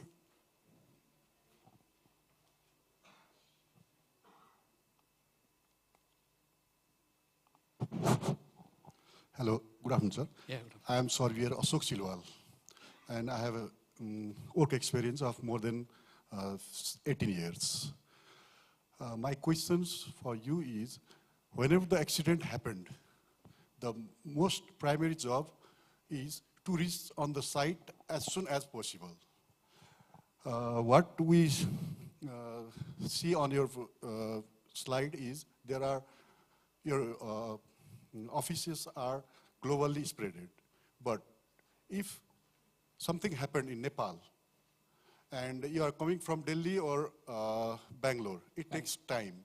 Why should not you coordinate with our surveyor association so that at least the local surveyor, they also can be utilized jointly, or they can use to take, they can use as a preliminary data informer for you, so that the investigation and this accident loss assessment could be quite better and go for promptly, sir. Yeah. It's a very good suggestion and a question. Actually, we have thought about this many times. To answer your question, once an incident happens, you cannot undo the incident, right? If there's an accident, it has happened. What you can do is going forward, what are we going to do? That's what is the question. So now, reaching places, I've been coming to Nepal for the last 15 years. Most of the claims in Nepal in the last 15 years, 99% of them I've handled with my colleague in Delhi. So we have instances where a crash has happened, and next morning we are here. By the time your initial team has gone to the location. So reaching places is not a problem at all. And it's an internal policy that we maintain our standards and quality in a particular manner. Globally, we don't use services of any local agencies. It's an internal policy, actually. Though during COVID times, we had used to limited extent, where we used to send, in India especially, where we were not able to travel, on on those very, very critical aspects, where we used to brief somebody who's closest to the site to go and do the front-end survey and then come back and give us the input. But here, we don't find a requirement of that nature. Yeah, it might be a nice idea, because in India also there are freelance surveyors available. So they also want to join hand with the global company. But it's a company policy where we have our own setup, where it's more cumbersome for us to get on to somebody has done half the job, take it up from there and then move on forward. So we find it okay with this sort of arrangement. But if there is a requirement of that nature, we will look at it. We are more than happy. We'll position somebody. In fact, as I'm talking, my colleague is based in Kathmandu. So there's no concern of that nature. If something is there, some urgency is there, we can always look at it. So if there is some expertise on local country, then you can correlate with and coordination. Yeah, that's what I said. Every company have their own policy. As per our company, we don't have a policy of using the expertise on those lines. We use expertise where we don't have that sort of an expertise. For instance, I'll tell you, if there's a metallurgical analysis has to be done on an engine to understand what is the type of failure that has happened, we are not experts. So we use expertise of independent analysts who are available.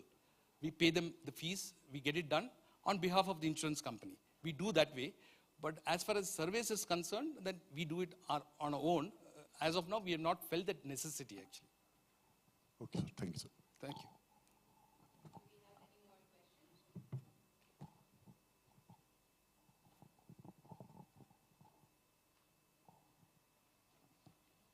Thank you. Thank you so much. If there are any questions, you can ask during the dinner or something, we can discuss. Yes, thank you very much to Mr. Ajit. Definitely, we have a dinner networking session, so please do feel free to ask any questions that you may have during that time as well. We'd now like to request Raju sir to kindly join us onto the stage to present this token of appreciation to Mr. Ajit Kumar Kokeri, Aviation Surveyor, McLaren's.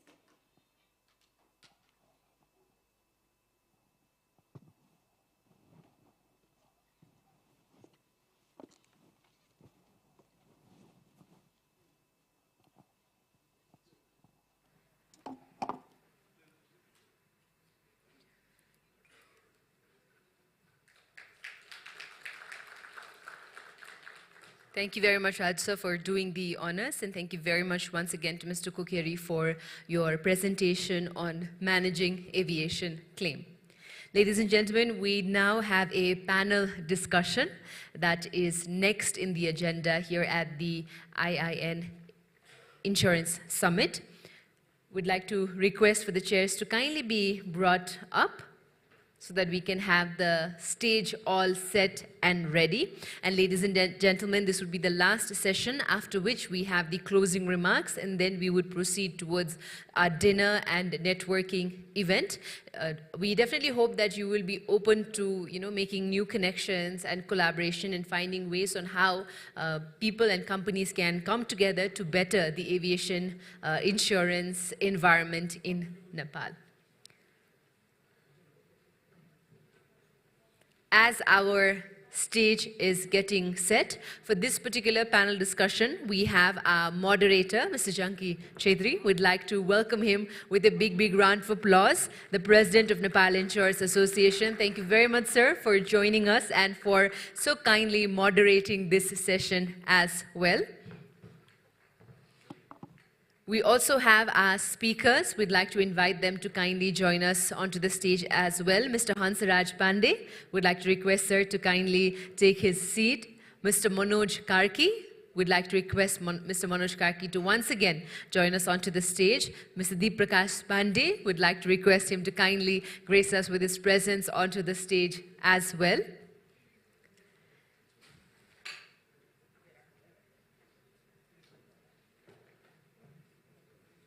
Our panelists, Mr. Miles Staff, would like to request Mr. Miles to also join us onto the stage.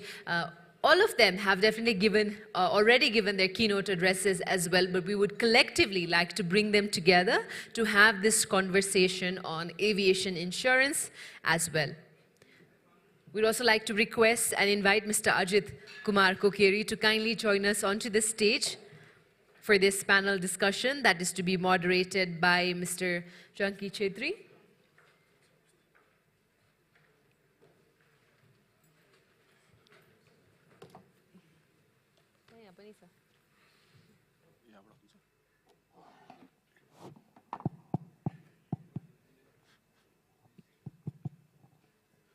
We need that chair. The chair pani yahi mathi nei rakhidinuस्.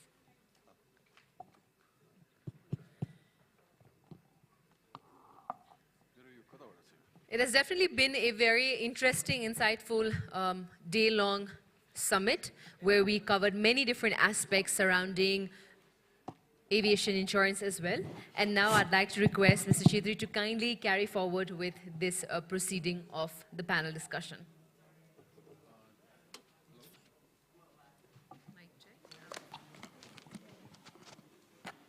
Hello. Yeah, namaste. Good afternoon. I am Janki Chetri, CEO of Salico Insurance Company and President of Nepal Insurance Association. I would like to thank Nepal Insurance Association of Nepal that was given me an opportunity as a moderator. Most of the time when there was the presentation and the discussion, I was in that side, in the panelist.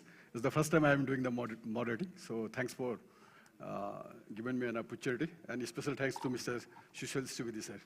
So one good thing is that we have two regulatory bodies with us today.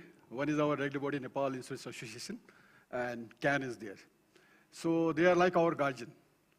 And when you talk about the guardian, they give us the caring and loving. And today what I found that the major concern is about the safety and the security. The safety measures, Mr. Pandey has already described on this matter, and security is the business of insurance company. So today I'm going to take some of your one or two questions, not more than that, because so many questions is arising from the audience side. I am little afraid that what to ask to our prominent figure. And these are our panelists. Welcome to all. And I think I don't have to give their introduction because they are very prominent figure, and we are sitting from morning to evening, no? So I will ask. There is some sort of question I have noted. So my first question is Mr. Hansaraj Pandey, and there is two Pandey. One is Deep Pandey, one is Hans Pandey. So many people has called me the Chunky Pandey. I'm Chunky Chetri, I'm not the Pandey. So my first question is, there have been series of losses including hull and liabilities in the past and the recent year as well. What, as per the investigation report, are the contribution factor for those losses, and what steps have been taken by CAN to mitigate those losses? That's the first question. And second is, has CAN conduct safety measures classes, I mean to say in the practical way, from the time to time for the operator based on the outline of the investigation report?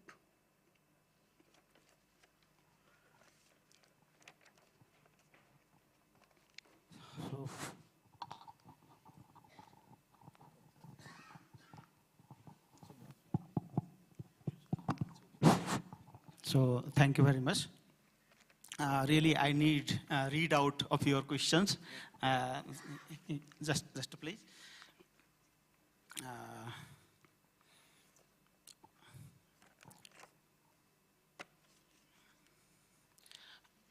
Okay, now I get insight in your questions.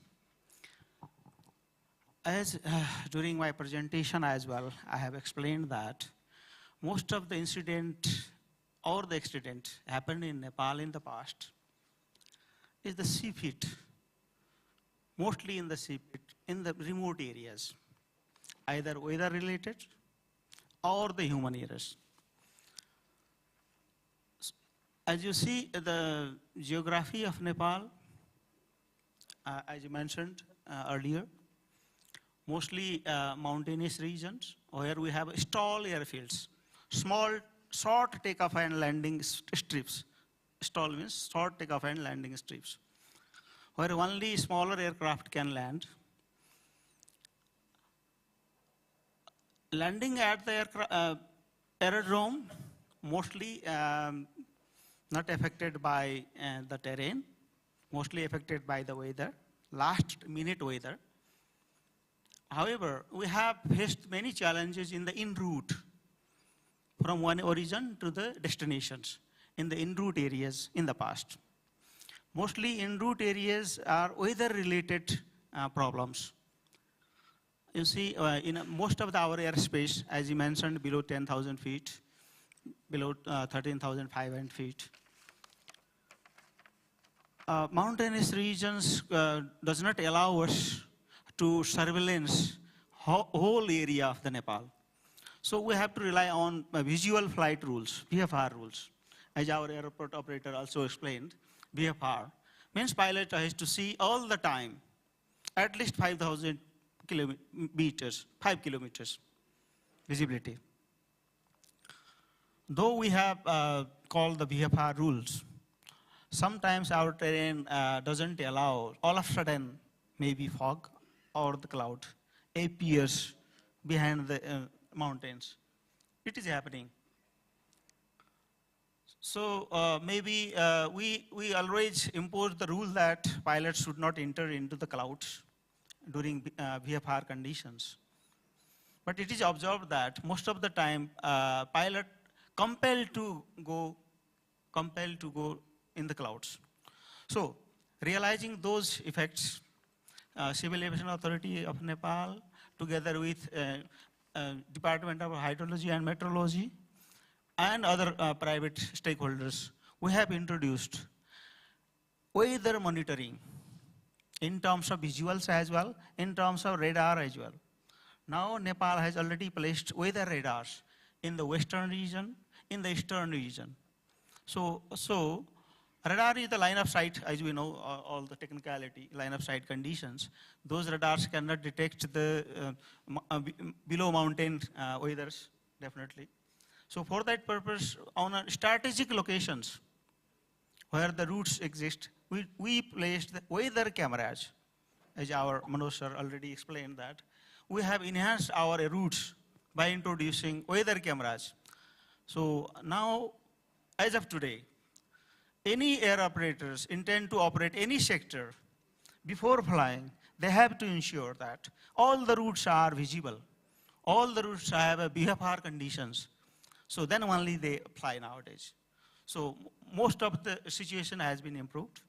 So Civil Aviation Authority has significantly invested in technology in terms of human resource development, in terms of stakeholder cooperations as well. So now situation has been improved.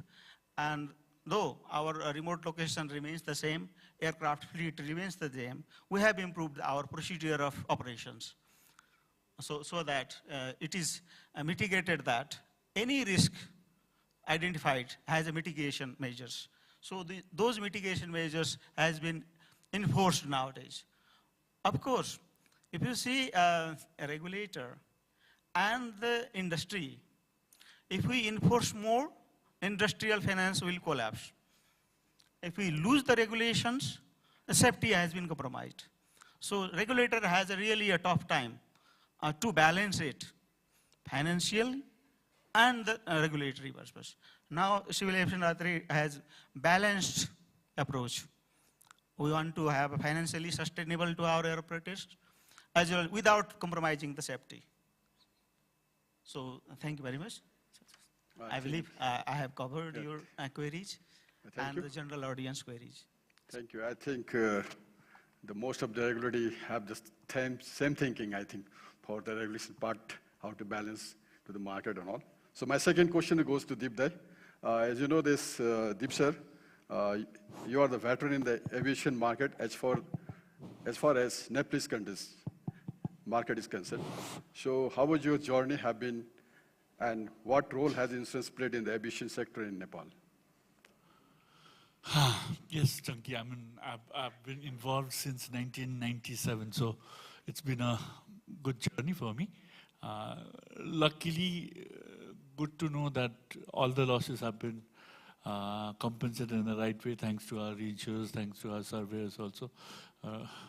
Ajit has been involved in quite a number of our cases, so that's why he's here. We trust him, so that's one part.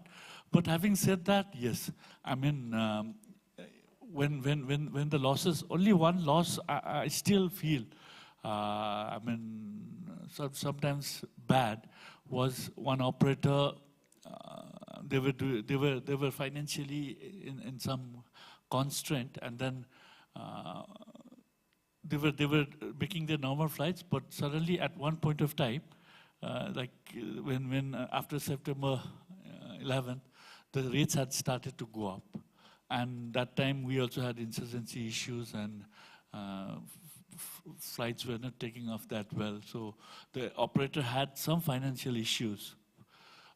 Earlier, generally, when on the agreed value, the case study Ajit pointed out, when the engine is fitted, the value of the aircraft goes up. You have to add the lessors, additional engine also, the value is added up, and then it's insured accordingly. The client was doing that in the initial first 3 years. On the 4th year, when the loss happened, it was a leased engine from Air Transport Support Center. I think they had a aircraft earlier, and then the engine was in this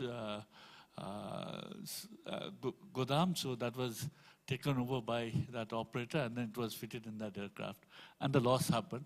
So the value of the engine was almost $450,000, if I remember correctly, tentatively around that. So when the aircraft was compensated, when the loss was compensated, the operator got 450,000 less, and that time 450,000 was quite substantial for the operator. So that led into further financial crunch and virtually led into closing out of the airline. So we had advised, they were taking it, but because of the losses, they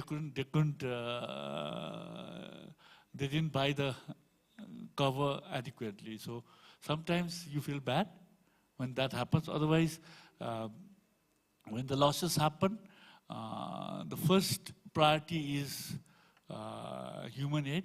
That's very important. I think all our operators are very good, have been very good at that. Recovering the mortal remains is another issue. Then the other supplementary expenses part. Apart from that, I think what Ajit pointed out in his presentation, I think it can be done. I mean, but the human touch, that part is very important. So I think we should be proud of our operators. At least on the humanitarian grounds also they have satisfied the victims, and then they have moved forward. Only one funny experience that I had was one passenger who died, and we came to know about him having 3 wives. And then from each, 2 of them, two children, and 1 from the, so altogether 3 wives, 5 children. So 11 beneficiaries. And there was 20,000 to be given. How do we give that? And they were, coming to our office, fighting every time. So what I did was I took them to a closed room. I said, this is the money I have from the reinsurers, 20,000. Either this is the document, you all give your consent, and then we move on. Because all those were, the beneficiaries were certified by the local authorities. So I put them in the room. It took me almost 2 hours, and then they agreed, and then I closed. Otherwise, I would have probably had a lot of legal hassles. So that was a funny part for me, though it is not good from that. And then another experience I had, since you were asking, is a pilot had died in an incident. I had gone to pay the compensation to the wife, and then that lady was pursuing her nursing career. She said, I have 1 month, I'll finish my nursing career, and then with this money, I'll go for a pilot course and I'll become a pilot. She became a pilot, but she also met as a pilot in an air crash. So that was, I had saluted her, with that courage, but unfortunately she also died. So a lot of such experiences are there, but life has to move. So that's how it is. Thank you for your question. Thank you, Deepshar. I think as you said, there was rumors in the market that insurance company doesn't pay claim. But if you take the example of the aviation, we paid so many claims, and even our Manushar is satisfied with our service, I think so. But only thing, the concern is about the premium, how to reduce the premium. As you mentioned in your slide, bad premium, bad insurance, this thing. I think we have to correct this thing in a long run way. So my question goes to Mr. Manushar. Do you think that insurance community has done enough to educate about the insurance policy to the operator? Of course. Shall I continue my question? Also, how has your experience been with the insurance company, if you say, on behalf of the operators, especially after the losses? Do you think operators were or are getting proper response service from the insurance company? Thank you. Definitely, like when I entered into this aviation industry in 2010, I was kind of new to aviation sector, and the insurance policy was very new to me. I'm fortunate enough, Ramaji is sitting right in front of me. She was the one who educated me with the policy. So because all the terms and conditions, the nomenclature, like it was alien to me. So I couldn't understand a bit about it, like exactly what is being covered and what is not being covered. So yes, the education from the insurance company was there, because of which I could understand better about the coverage that I have undertaken and whether all the risks are covered or not. So that had really made my life easier. Though I am from a finance background, but like to understand insurance policy is a tough task in itself. So with all the nomenclature, like it was really hard, but thanks to Ramaji, like she really did educate me well. The services that we have received so far, except for a few instances where maybe there have been some problems, we had a smooth sailing whenever it came to claim settlement. So that speaks volume about the services that are being offered here in Nepal. And even if the rates are high, we are willing to go for the highly rated reinsurance company. So we have ensured that we keep insuring our aircrafts to London markets, or a market which have a higher rating.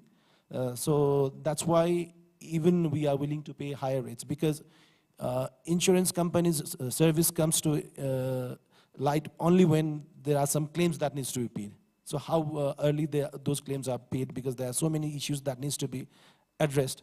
And so far, we have been fortunate enough to work with those insurance companies who are professional enough, and even the surveyors, they have, even during difficult times, sending their survey to difficult terrains, they have managed to complete their survey in time, and that has resulted in timely payment of all the claims amount. So far, we are satisfied with the services that we have received from the insurance market here in Nepal. Thank you.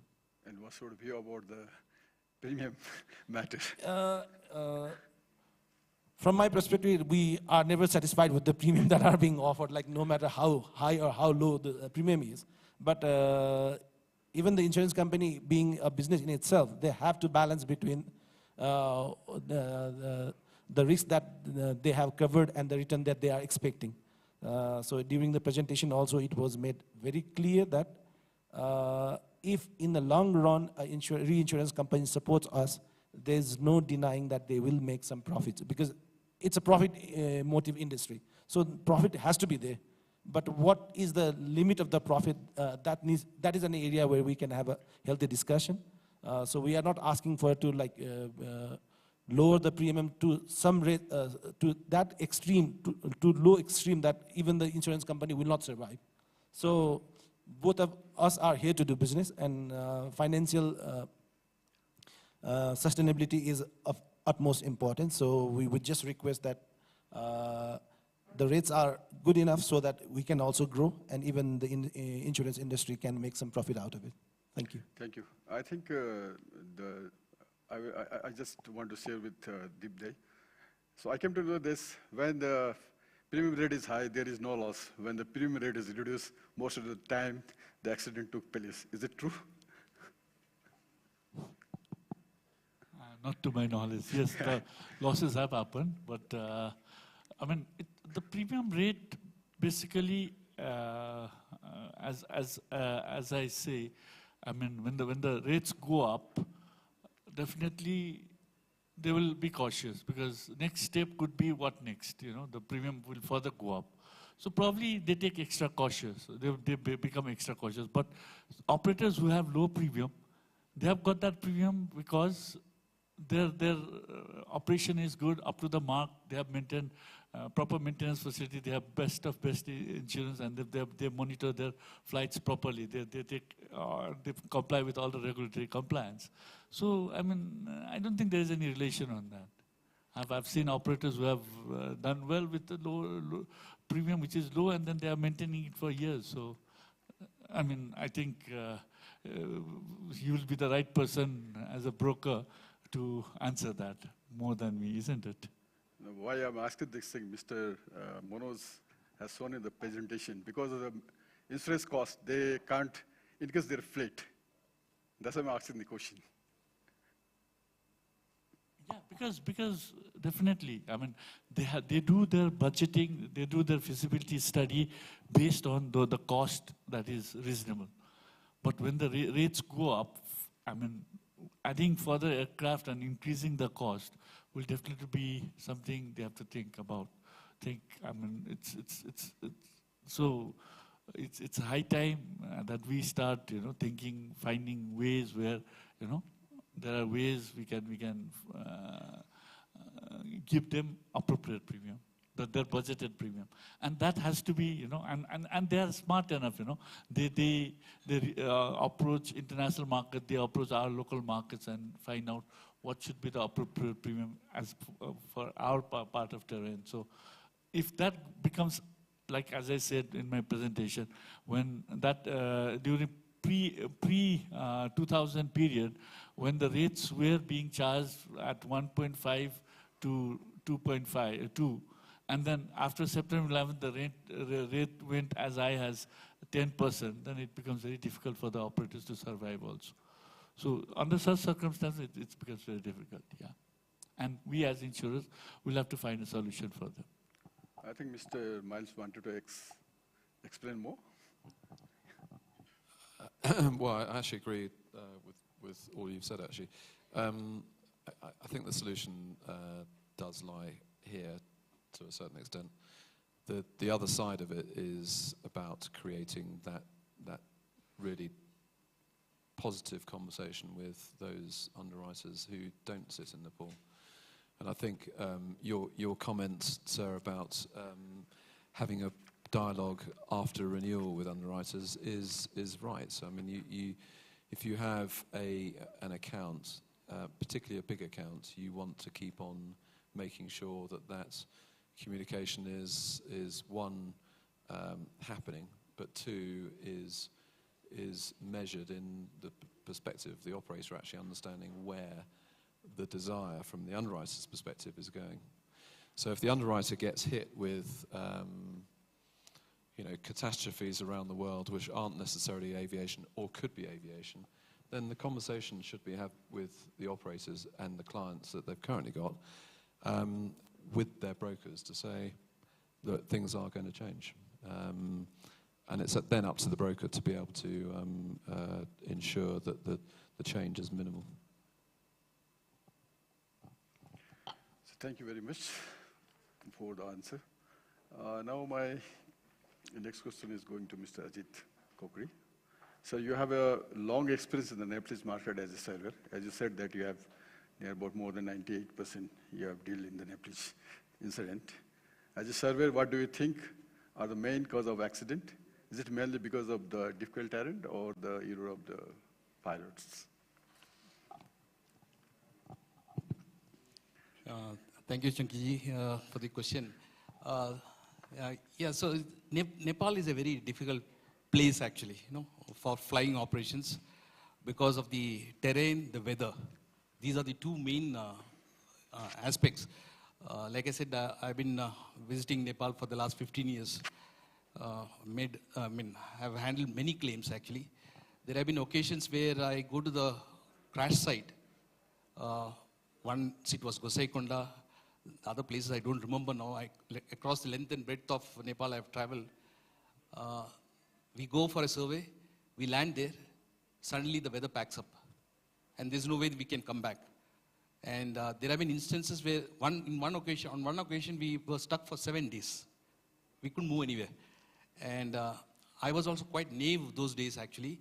I used to just land from Delhi or Bangalore in Kathmandu. As I land, my bags are taken away by the operator's team who's standing there. They say, oh, your bag will go to the hotel. Helicopter is waiting, you get into the helicopter. So I get into the helicopter. I go to altitudes, say 12,000, 14,000 feet. I don't know anything because I'm in t-shirt and my jeans sometimes. They give me their jacket, they give me everything. Once I got stuck at Gosaikonda, the helicopter, the captain who took, captain and myself, we were in a small room there. In the night, he said, Ajit, you wear this cap and sleep. So I was wondering, you wear a cap and sleep because you normally loosen your dress and sleep. So I took it from him and then slept. And throughout night, he was checking on me, asking me, are you okay? If you have any problem, I can bring the oxygen bottle from the helicopter. So I felt that I'm the weakest link there of the whole lot. And I was quite upset, actually, that I wanted to come and help, and then they are taking care of me, actually. But then what I realized later is I was coming from a place like Bangalore, which is about 1,000, 2,000 feet altitude. Suddenly going to 10, 12,000 feet altitude, it's not a very safe thing, actually. So I've gone through these experiences, and what I felt is the weather is very, very harsh here. You don't know how it changes. And at the end of the day, when the investigation is carried out, the report comes, and then they say, okay, this should have been done. In hindsight, everybody can say, okay, this should have been done, then the accident wouldn't have happened. But with due credit to the pilot, who's no more probably after the accident, he takes the decision, split-second decision sitting in the cockpit. I think we have to give him that credit because it's just a judgmental error. I mean, it could happen to us while we are driving on the road in our car. If I take a wrong turn, I may meet with an accident. So it's just that moment, whatever decision he took, maybe to enter cloud, because most of the time it's CFIT. If he has entered the cloud, I mean, it's just too bad. I mean, he thinks that, okay, we can just cross. Again, one more incident, we were going to the crash site. We just short of crash site. We could see the place, but cloud came, and then we had to sit down there. We sat there for about 3 hours for the cloud to clear off. Luckily, there were some local villagers who came and served tea and things like that. So I think it is a combination. It's a lethal combination of the terrain, the weather, and whatever the judgment, but somebody who's under pressure, who's taking that at that point of time. That is what is the reason, what I feel, because we do a lot of claims in the South Asia region. In India, I've done maybe 1 or 2 claims of this type. In the northeast side where helicopter got into a seafit situation.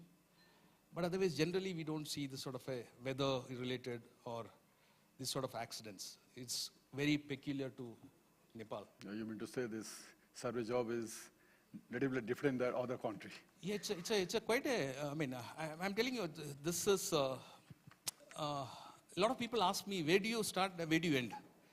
Is it your role to do this job? No, I would say yes and no. No, because I can always tell the operator, I need all these details. I don't want to go to the crash site. So you give me all these details and my report, I will send it to the insurance company. Yes, because I feel that I am part of the problem. I'm the team man. I personally feel, unless I feel the pain of the operator, where he has lost his aircraft, he probably has lost few people there, unless I feel the pain of those people who have gone through that process, I cannot do justice to my job. So first I become a human, then I become a surveyor. So I feel the pain, then I know I can do 110% justice to the job, what I'm doing. Otherwise, it becomes just another job for me. I think that is where the difference is. So yeah. I feel like I'm a team man, I involve myself. So it's right, and we have to salute the surveyor job because your job is that when people are in pain. Pain, yes. So you have to admire this thing, how to do your job in a proper way and gain a pain from our operator and our clients. Yeah. So my last question is, Mahesh, since UAV is one of the largest broker in the world, but your presence in the aviation insurance in Nepalese countries is very less. So what is your future plan? And do you really, whatever Manoj sir has raised the question about the reducing premium and good coverage, is that possible in the near future in the Nepalese context? I think everything's possible. What's our future? I think our future is to help our clients wherever they are in the world. We have very limited penetration in Nepal. I think there's a reason why we're here with regards to looking to manage constructive programs for the reinsurance companies and the insurance companies to really drive a different result. And I think if we look at our record across various pretty difficult global areas of the world, we do very little in the States. It's a very easy place to do business. We do work in Europe, but not extensive work. So I think where we do sit, we sit a lot in Asia, a lot in Africa, a lot in the Eastern European nations, who have all had perception issues from London underwriters. I think most London underwriters would probably stop with, if they could get enough money, they'd probably stop with US and European risks and then stop there. But life's not like that. Life is about being able to serve the aviation community across the world. Nepal has some clear need in respect of support. And I think we need to be able to create that support to drive a different purpose. And that purpose is fundamentally to make operators, airports, infrastructure providers, get them the cover they need, but also at the price that they can afford to pay. Is it doable? Yeah, some of it will be doable, and other bits will be much more difficult. I'm certainly not sitting here thinking that it's going to be an easy project, but it is. It's an important area for aviation. Nepal needs aviation. We've demonstrated that today, and it's about getting the word out there. It's getting the perception changed and focused on something that's a bit more constructive. Thank you. So I will take one general question, all of you, so you can elaborate my question one by one. From the perspective, what do you think are the challenges of work here in Nepal as an operator, insurer, surveyor? Appreciate if you can explore your experience as an operator, then yeah. So let me start. Because we have a time. So, yeah. So let me start. Perspective Yes. from our own concerned stakeholder, from the operator side, then the CAN, then surveyor, and the broker, and the insurance side. So what is the perspective? It has been almost 30 years that private operators have started operating here in Nepal. Before it used to be a national flag carrier only. So in these 3 decades, what we have seen is the number of passengers using air services has increased multiple folds. So as you rightly said, and even Miles was talking about it, the need of aviation in Nepal,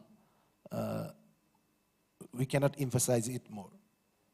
So, but as an operator, it's our duty and responsibility to ensure that those passengers using our air services get those services at right price, and we are entitled to safely transport them from one destination to another destination. So whatever losses that we had and like whatever lives were lost, like we are very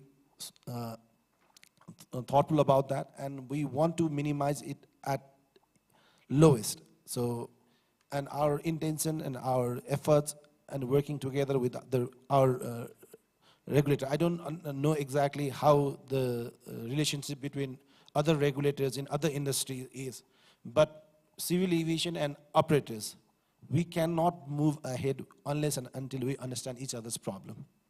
And the support that we have received from civil aviation has been tremendous, because even they are concerned about the fact that many losses has happened in the past. How can we minimize those losses?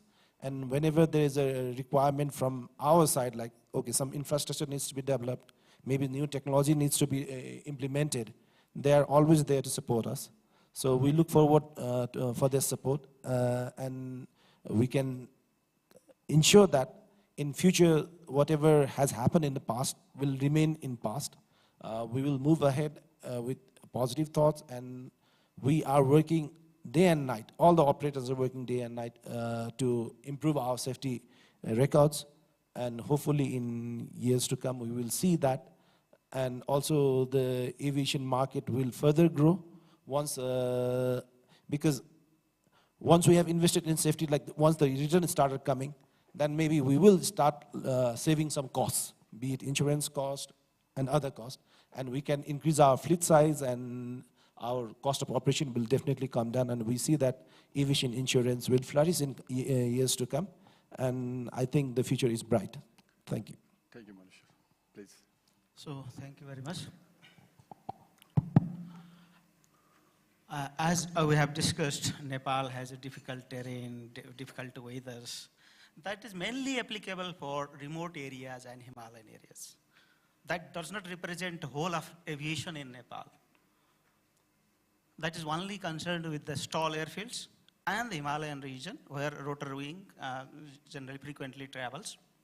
However, our backbone of the Nepalese aviation are the trunk routes, which we call trunk routes, that are quite reliable. All Nepalese are now capable of flying on those routes, and those routes are very popular. The people traveling by other means of transportation now prefer to go air transportations.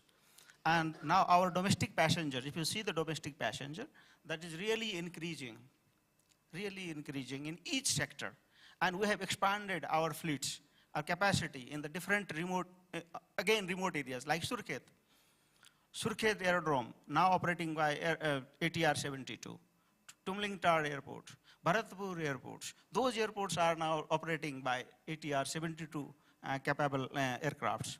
So those trunk routes are quite safe, And our airspace, if you see airspace-wise, we are equally equipped with all related to all countries, neighboring countries, even developed countries.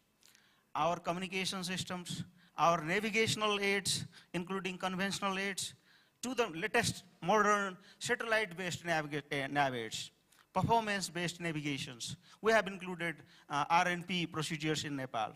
Required navigation performance are in place. So all passengers now freely travel in the night to the Chandragadi, to the Dhangadi nowadays. Even 12 o'clock at night, you can safely travel from Kathmandu to Dhangadi, Kathmandu to the Chandragadi. That's because of our latest technology and modern routes, RNP capable routes. So those routes are quite safe.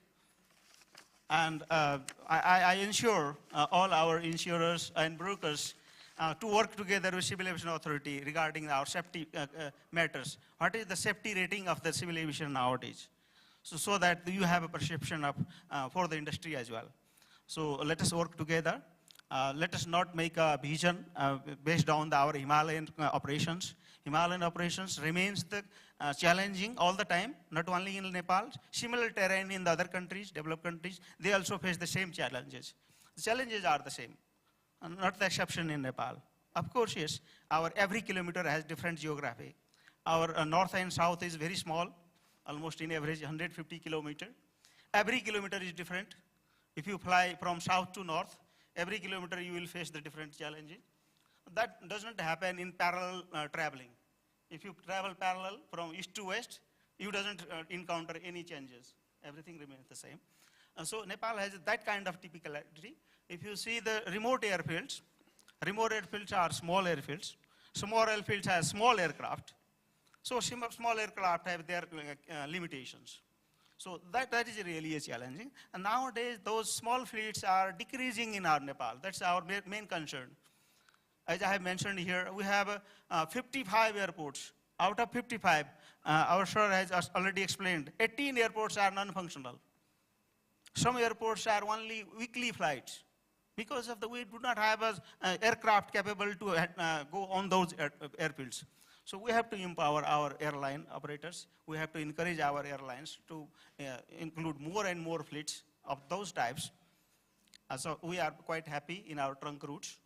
We have a challenge in the remote routes, which we minimize together, working together with all the stakeholders.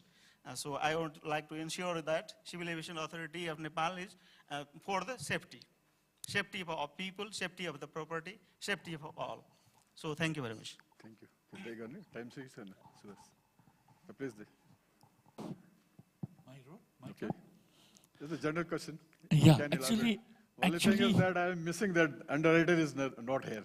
Otherwise, he will be much cheerful to in future. There is more prosperity in the Nepal for the aviation business. The underwriter is not there. From the next time, I would like to request the organizer, whenever this such type of seminars there, underwriters should be there, then they can understand what is the market, what is the future trend in the aviation market in Nepal. It will be benefits for all the operators as well as the insurance company, I think so. Yeah, we were planning to bring one underwriter also, but unfortunately, he had some other this thing, and then he wanted to come virtually, but I think it wouldn't have done just, so we canceled that. Having said that, for me, I mean, last almost 2.5 decades, we have seen a lot of changes, as Pandey sir just pointed out. There have been a lot of changes, no doubt. I mean, we used to see instances where there were a lot of hard landing cases, and then small losses used to come, and a lot of other, surveying expenses, the expenses used to go up. Because of that only, the underwriters never had that confidence also, and the rates started to go up, and then obviously it's a difficult terrain. So because of that, losses are bound to happen. Only thing is, I mean, what I have seen is, and where I believe is, if things are done the right way, I mean, it will definitely, getting the claims settled also is definitely is an easy task, unless you do it the wrong way. I mean, it happens. But having said that, we are very fortunate to find underwriters who have confidence in our market also. There are certain underwriters who have that confidence in our market, and they have continued that support. My request to all the operators are, our business should be on a long-term basis. It's not that we should be fair weather players. We have to select our reinsurance partners also based on that. That's very important. Second is compliance is very important. We are Gurkhas. We are fighters. We risk our lives from that's history. But we shouldn't be doing that, flying the aircraft. That is very important, because as I saw, when experienced pilots create such mistakes and the losses are happening, probably it's because of courage. They are not fearful. I mean, it cannot be taken from the bravery perspective, but silly mistakes can, you can risk lives of your passengers. You shouldn't be doing that. So that's very important. I have seen some operators, briefing their pilots, giving them those authority. If you don't feel like, don't fly. If you don't create pressures on the pilots, give them the log. Then monitor them also. And I have seen operators who have taken serious action against the pilots, and Civil Aviation Authority have also started taking serious actions. So I think we are in the right track. We are moving towards that. Only thing is that, unfortunately, this year has been a very bad year for us. It won't be bad every time. So good days are there. I think we should move ahead. We should have that confidence. And then, whatever good things that we have done, including civil aviation, I think that has to be projected with the reinsurers, as we have seen in his presentation also. How to present. The art is very important, and good brokers do that. So thank you for your presentation also. And then I feel that this 25 years of journey in aviation insurance for me has been every day a learning experience for me, and probably I'll have more years to experience also. Thank you. You want to explore anything else? I think it's all been said before, but there's probably two words I'd say. Team Nepal. We can't do it on our own. We can only do it with you, all of you.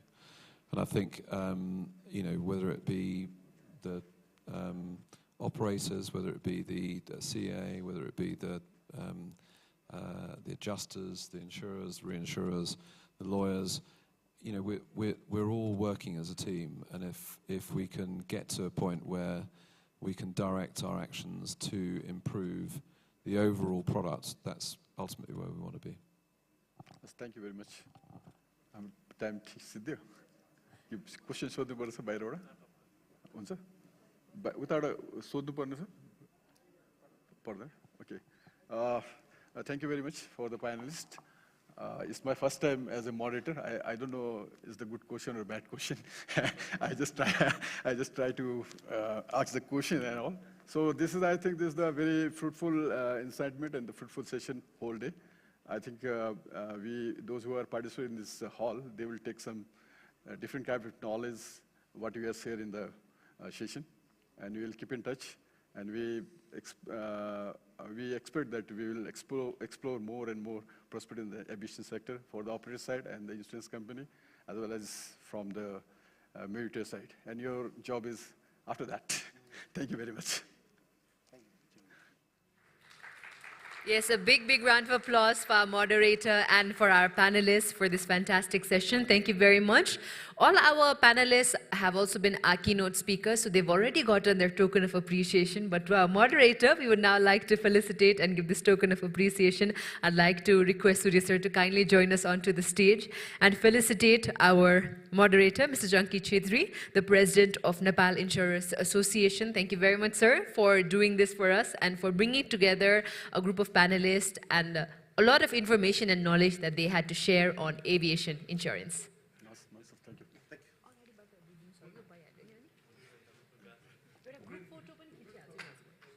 And we'll take a group photograph after this as well.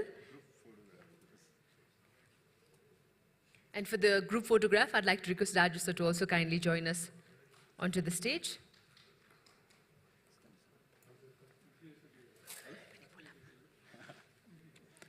And we'd also like to request Mr. Sushil Dev Subedi to kindly join us onto the stage as well. Let's do a group photograph to commemorate this moment of the IIN Insurance Summit 2024 Aviation.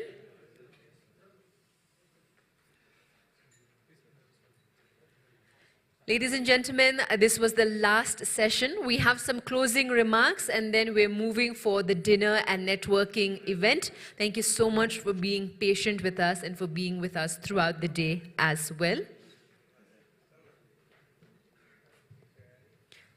We definitely hope that you got to learn a lot about the aviation risk mitigation, a shared responsibility amongst stakeholders. One more time, thank you and our deepest gratitude to our moderator and to all our panelists for doing the honors. Ladies and gentlemen, as we come towards the end of the event, now I'd like to request the chair of today's program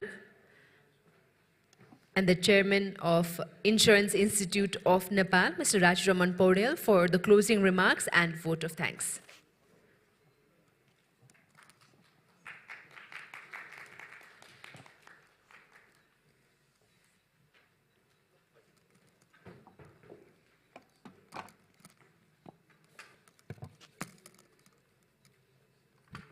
धन्यवाद शिक्षा जी। उपस्थित महानुभावहरू, समापन मन्तव्य व्यक्त गर्नु अघि म आज यस कार्यक्रमको सञ्चालिका श्री सजीक्षा श्रेष्ठजीलाई मायाको चिन्ह दिन मञ्चमा आइदिन आग्रह गर्न चाहन्छु। साथै मायाको चिन्ह प्रदान गर्नका लागि आजका प्रमुख अतिथि श्री सूर्यप्रसाद सिलवालजीलाई मञ्चमा आइदिनु हुन सबै नै अनुरोध गर्दछु।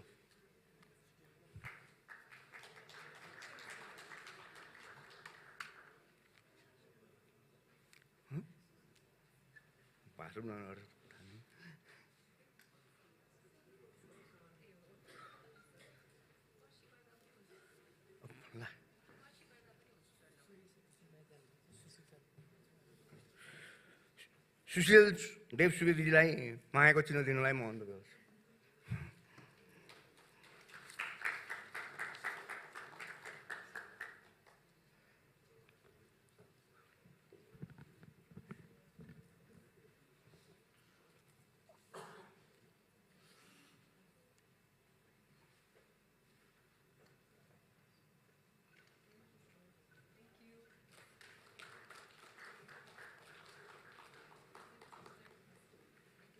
धन्यवाद सुशीलजी।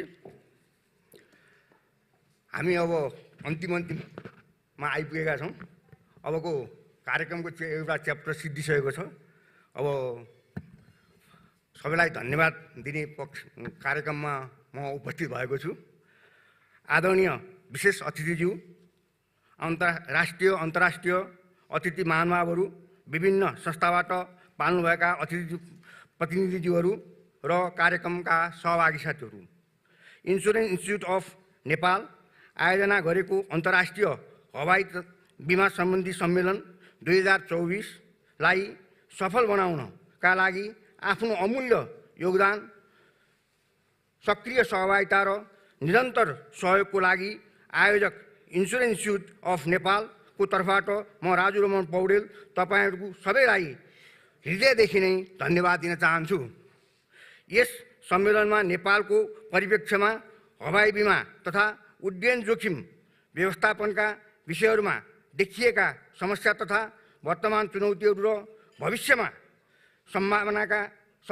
सम्भावनाका बारेमा सम्बन्धित सरकारवालासँग अन्तर्क्रिया छलफल गर्ने उद्देश्यका साथ आयोजना भएको यस कार्यक्रमको सहभागी भई आफ्नो विशेषज्ञता र अनुभव बाँडी यहाँ नेपालको उड्डयन क्षेत्रको समग्र विकास बिमाको भूमिकासँग सम्बन्धित छलफलमा ठूलो योगदान पुगेको हामीले अनुभूति गरेका छौँ।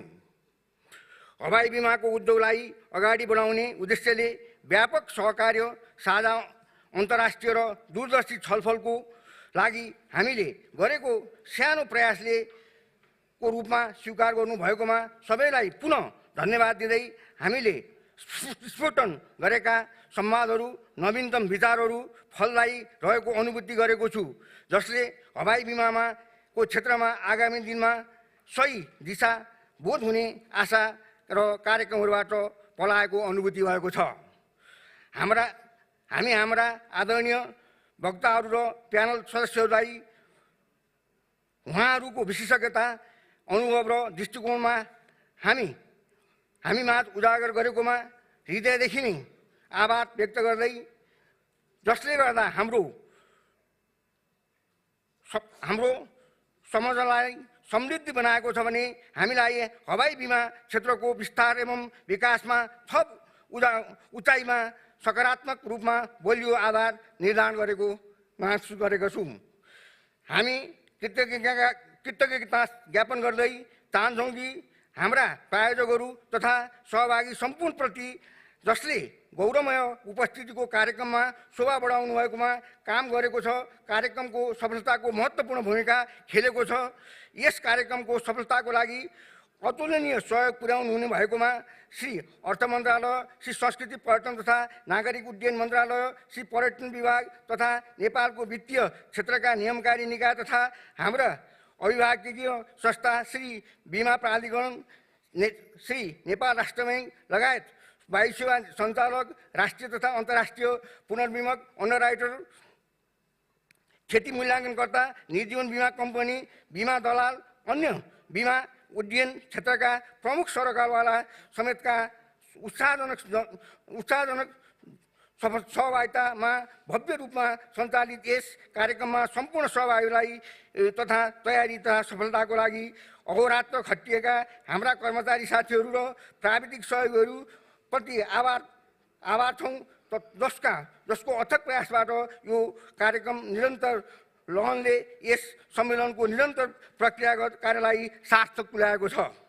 अन्त्यमा हामी सबै प्रतिनिधिहरू र यस सहभागीलाई यहाँको यो सक्रिय संलग्नता, अन्तर्राष्ट्रिय योगदान र सम्मेलनमा उत्साहजनक संलग्नताको लागि हृदयदेखि नै धन्यवाद दिन्छौँ र हवाई क्षेत्रमा तपाईँको व्यावसायिक दक्षता र उत्कृष्टताको लागि तपाईँको सामूहिक प्रतिबद्धता यस कार्यक्रमको सफलता हुन पुगेको छ।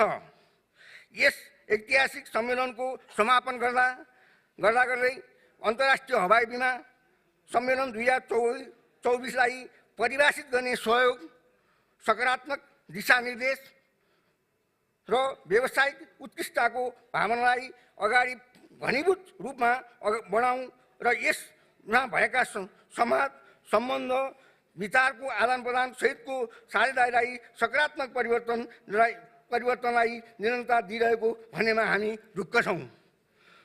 तपाईँको उत्साहजनक सहभागिताको लागि पुनः एकपटक धन्यवाद दिँदै सुरक्षित यात्राको रहोस् भन्ने कामना समेत यहाँहरूसँग भविष्यमा पनि यस्तै औचित्यपूर्ण भेटघाटको कामना सहित बिदा हुन्छु।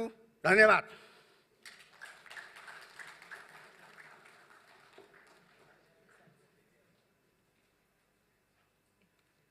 हामीले रात्रि भोजको आयोजना गरेका छौँ। रात्रि भोजमा सरिक हुनको लागि म सबैलाई अनुरोध गर्छु।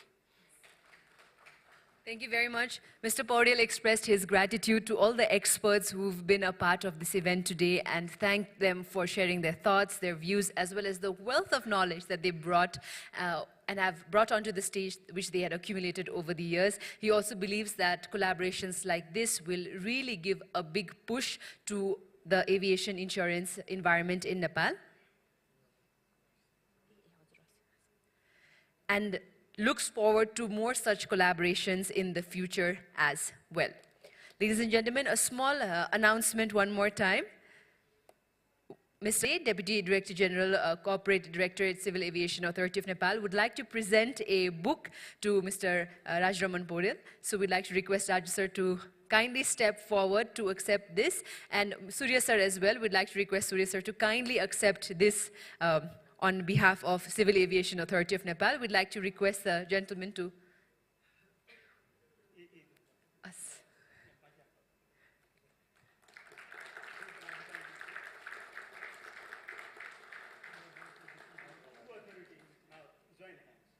Yes, fantastic.